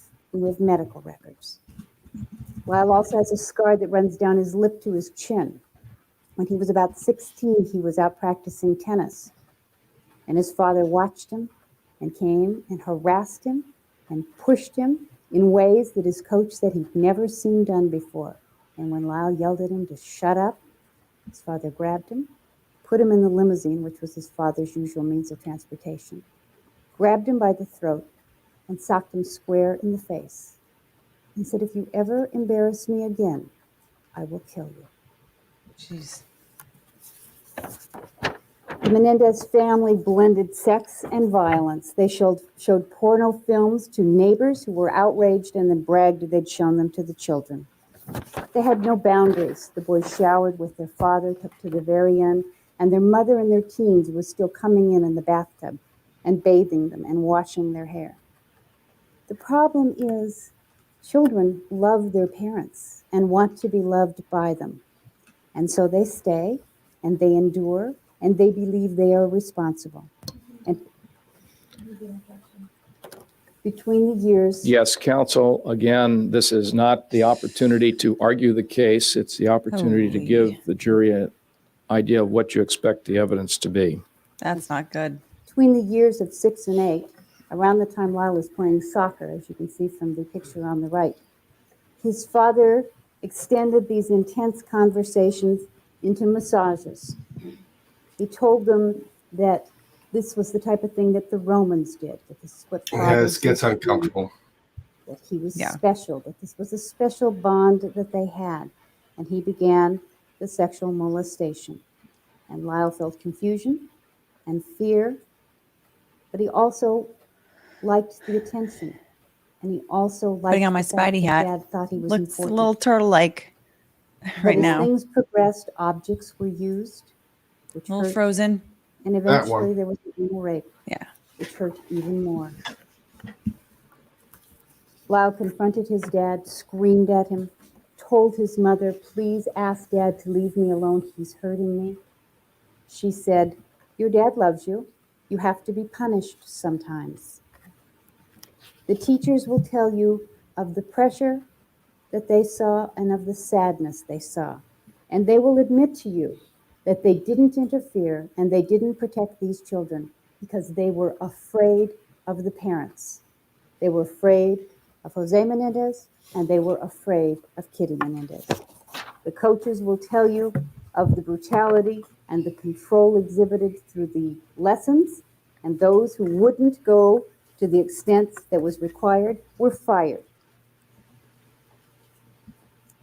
In 1986, the family moved to California, and about this time, Kitty Menendez discovered that her husband had been having an affair for approximately 8 years. An already unstable woman now got worse. She was seeing a therapist on a regular basis. She was taking massive dosages of antidepressant drugs. She was drinking.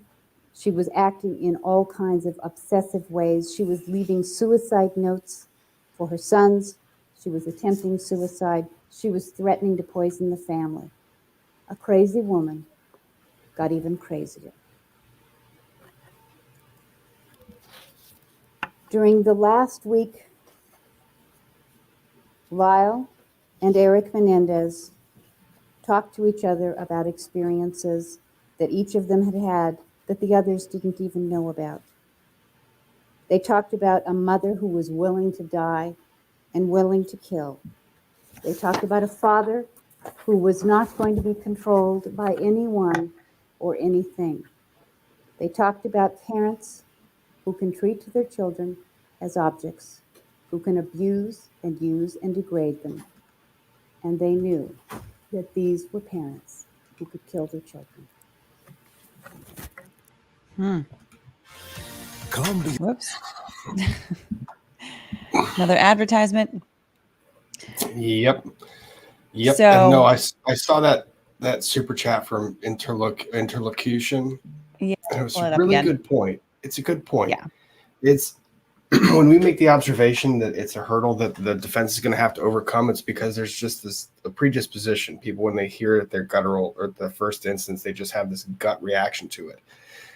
That is completely false. You're completely right that it doesn't matter. Child abuse is child abuse. And to be quite honest with you, a lot of cases that I run into, the people that are oftentimes the least looked after, or the people that are oftentimes dismissed as having been victims who actually were victims, are these kids from wealthier backgrounds, because people have this gut feeling from the offset. It's tough. And that was not fun to listen to.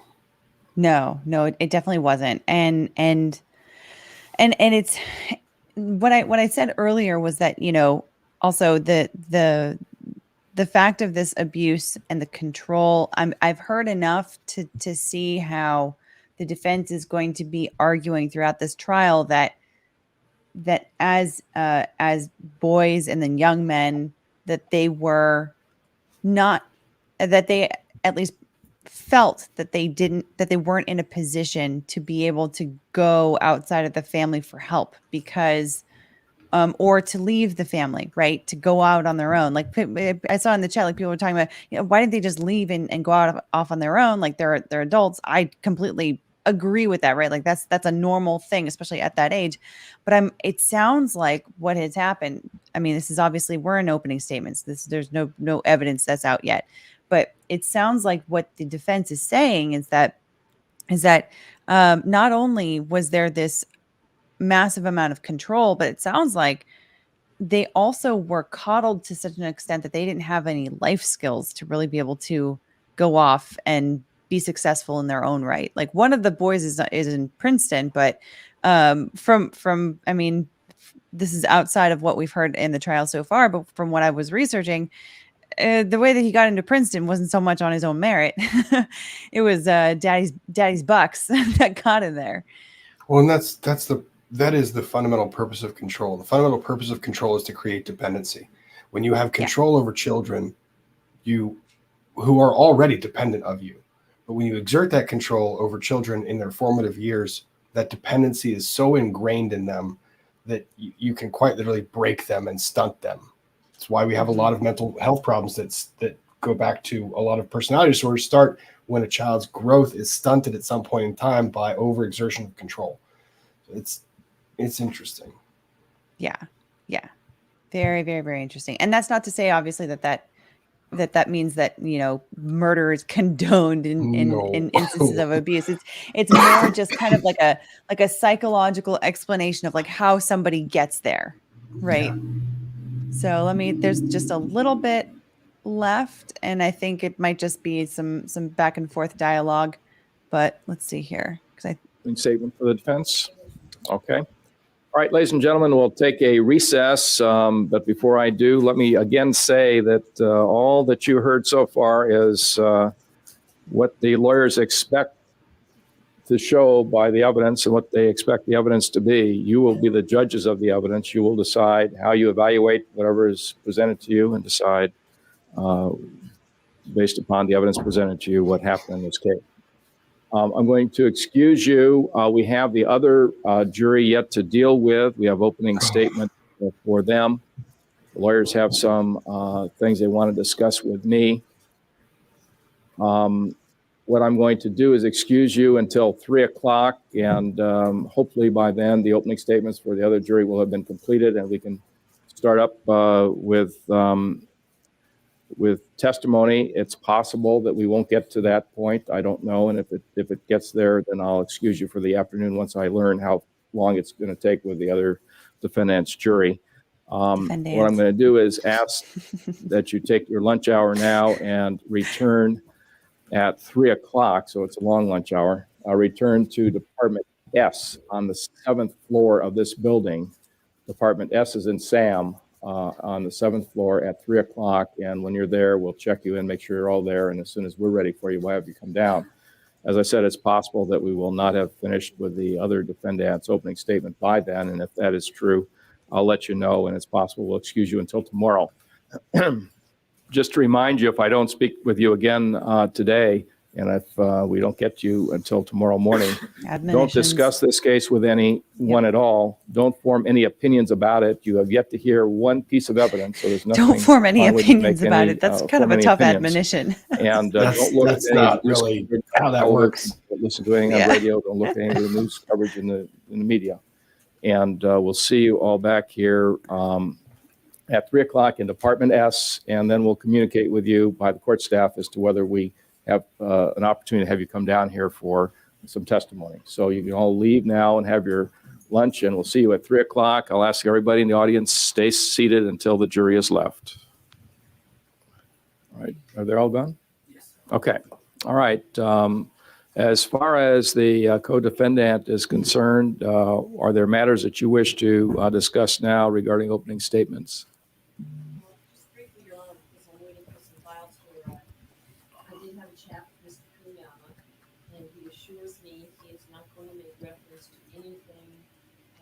Wish she had a better mic. And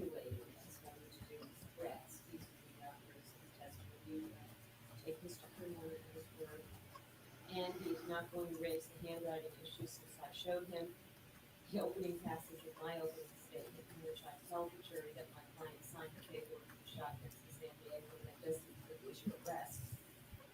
And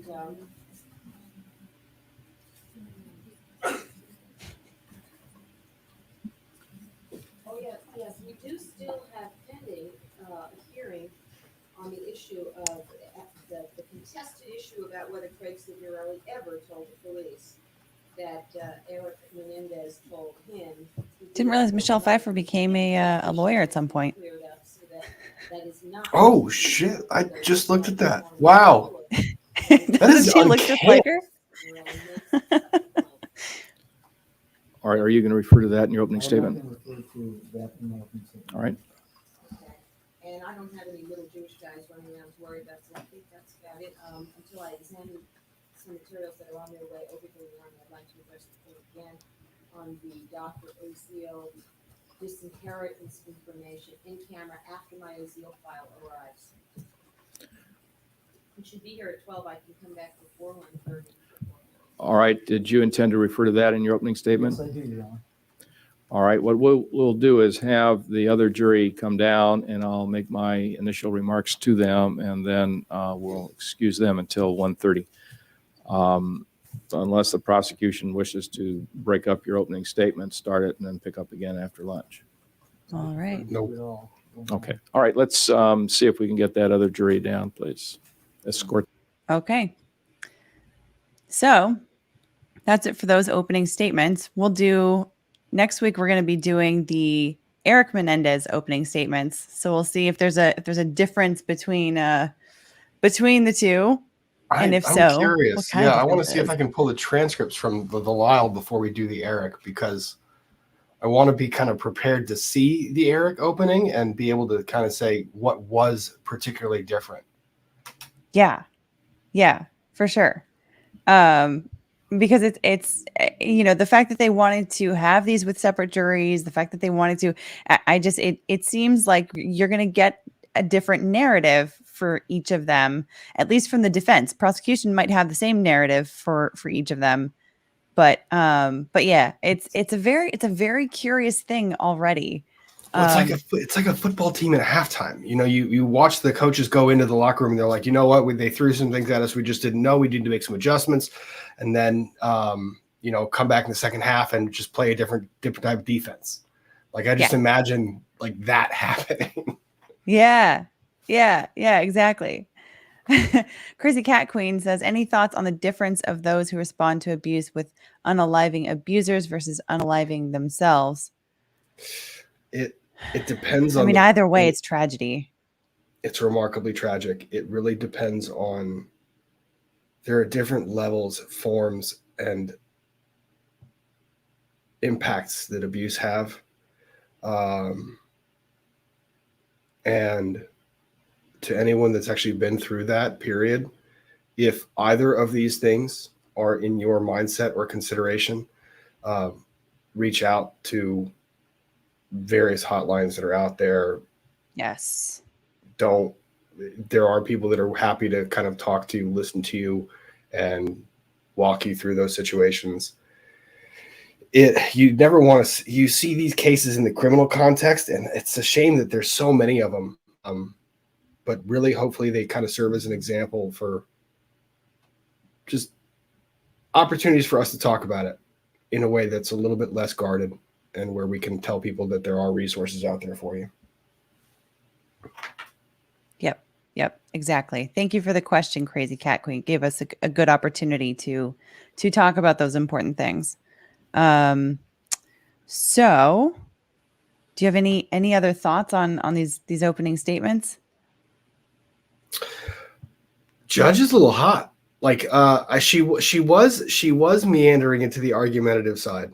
Like she really did start to get there. She was saying, instead of saying this is what the evidence is going to show, she's starting to say, and children do this stuff. And you're like, that's argumentative. Like Children you don't love get to their do parents. That. Yeah, you don't get to do that. That's rather not acceptable.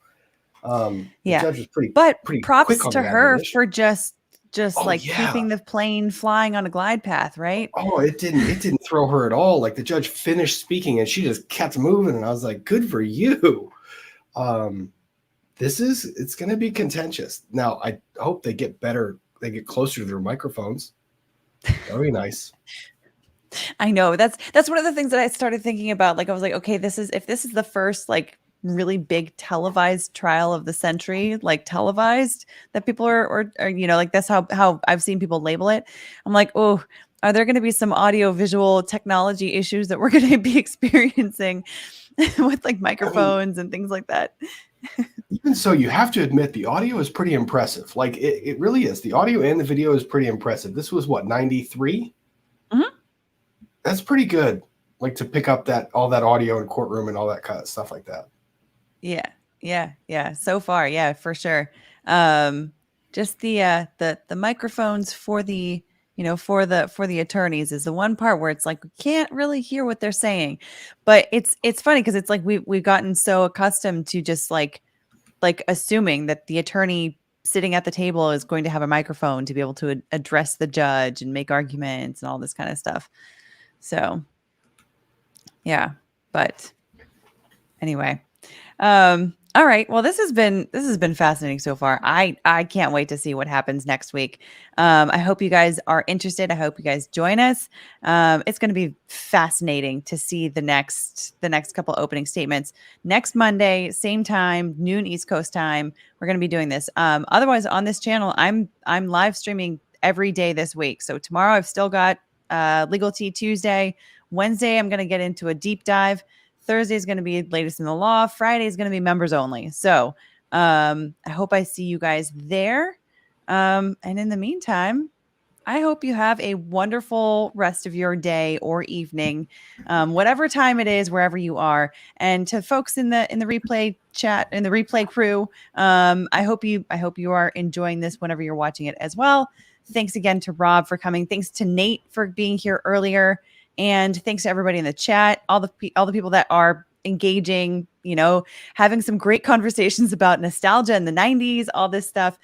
Mods have been wonderful as usual. Love you guys. Love you so much. You guys really, really help to create this space that is a great place for people to come and engage and have interesting conversations about the topics that we're talking about. And yeah, I appreciate all of you. So with that, I will see you guys in the next video.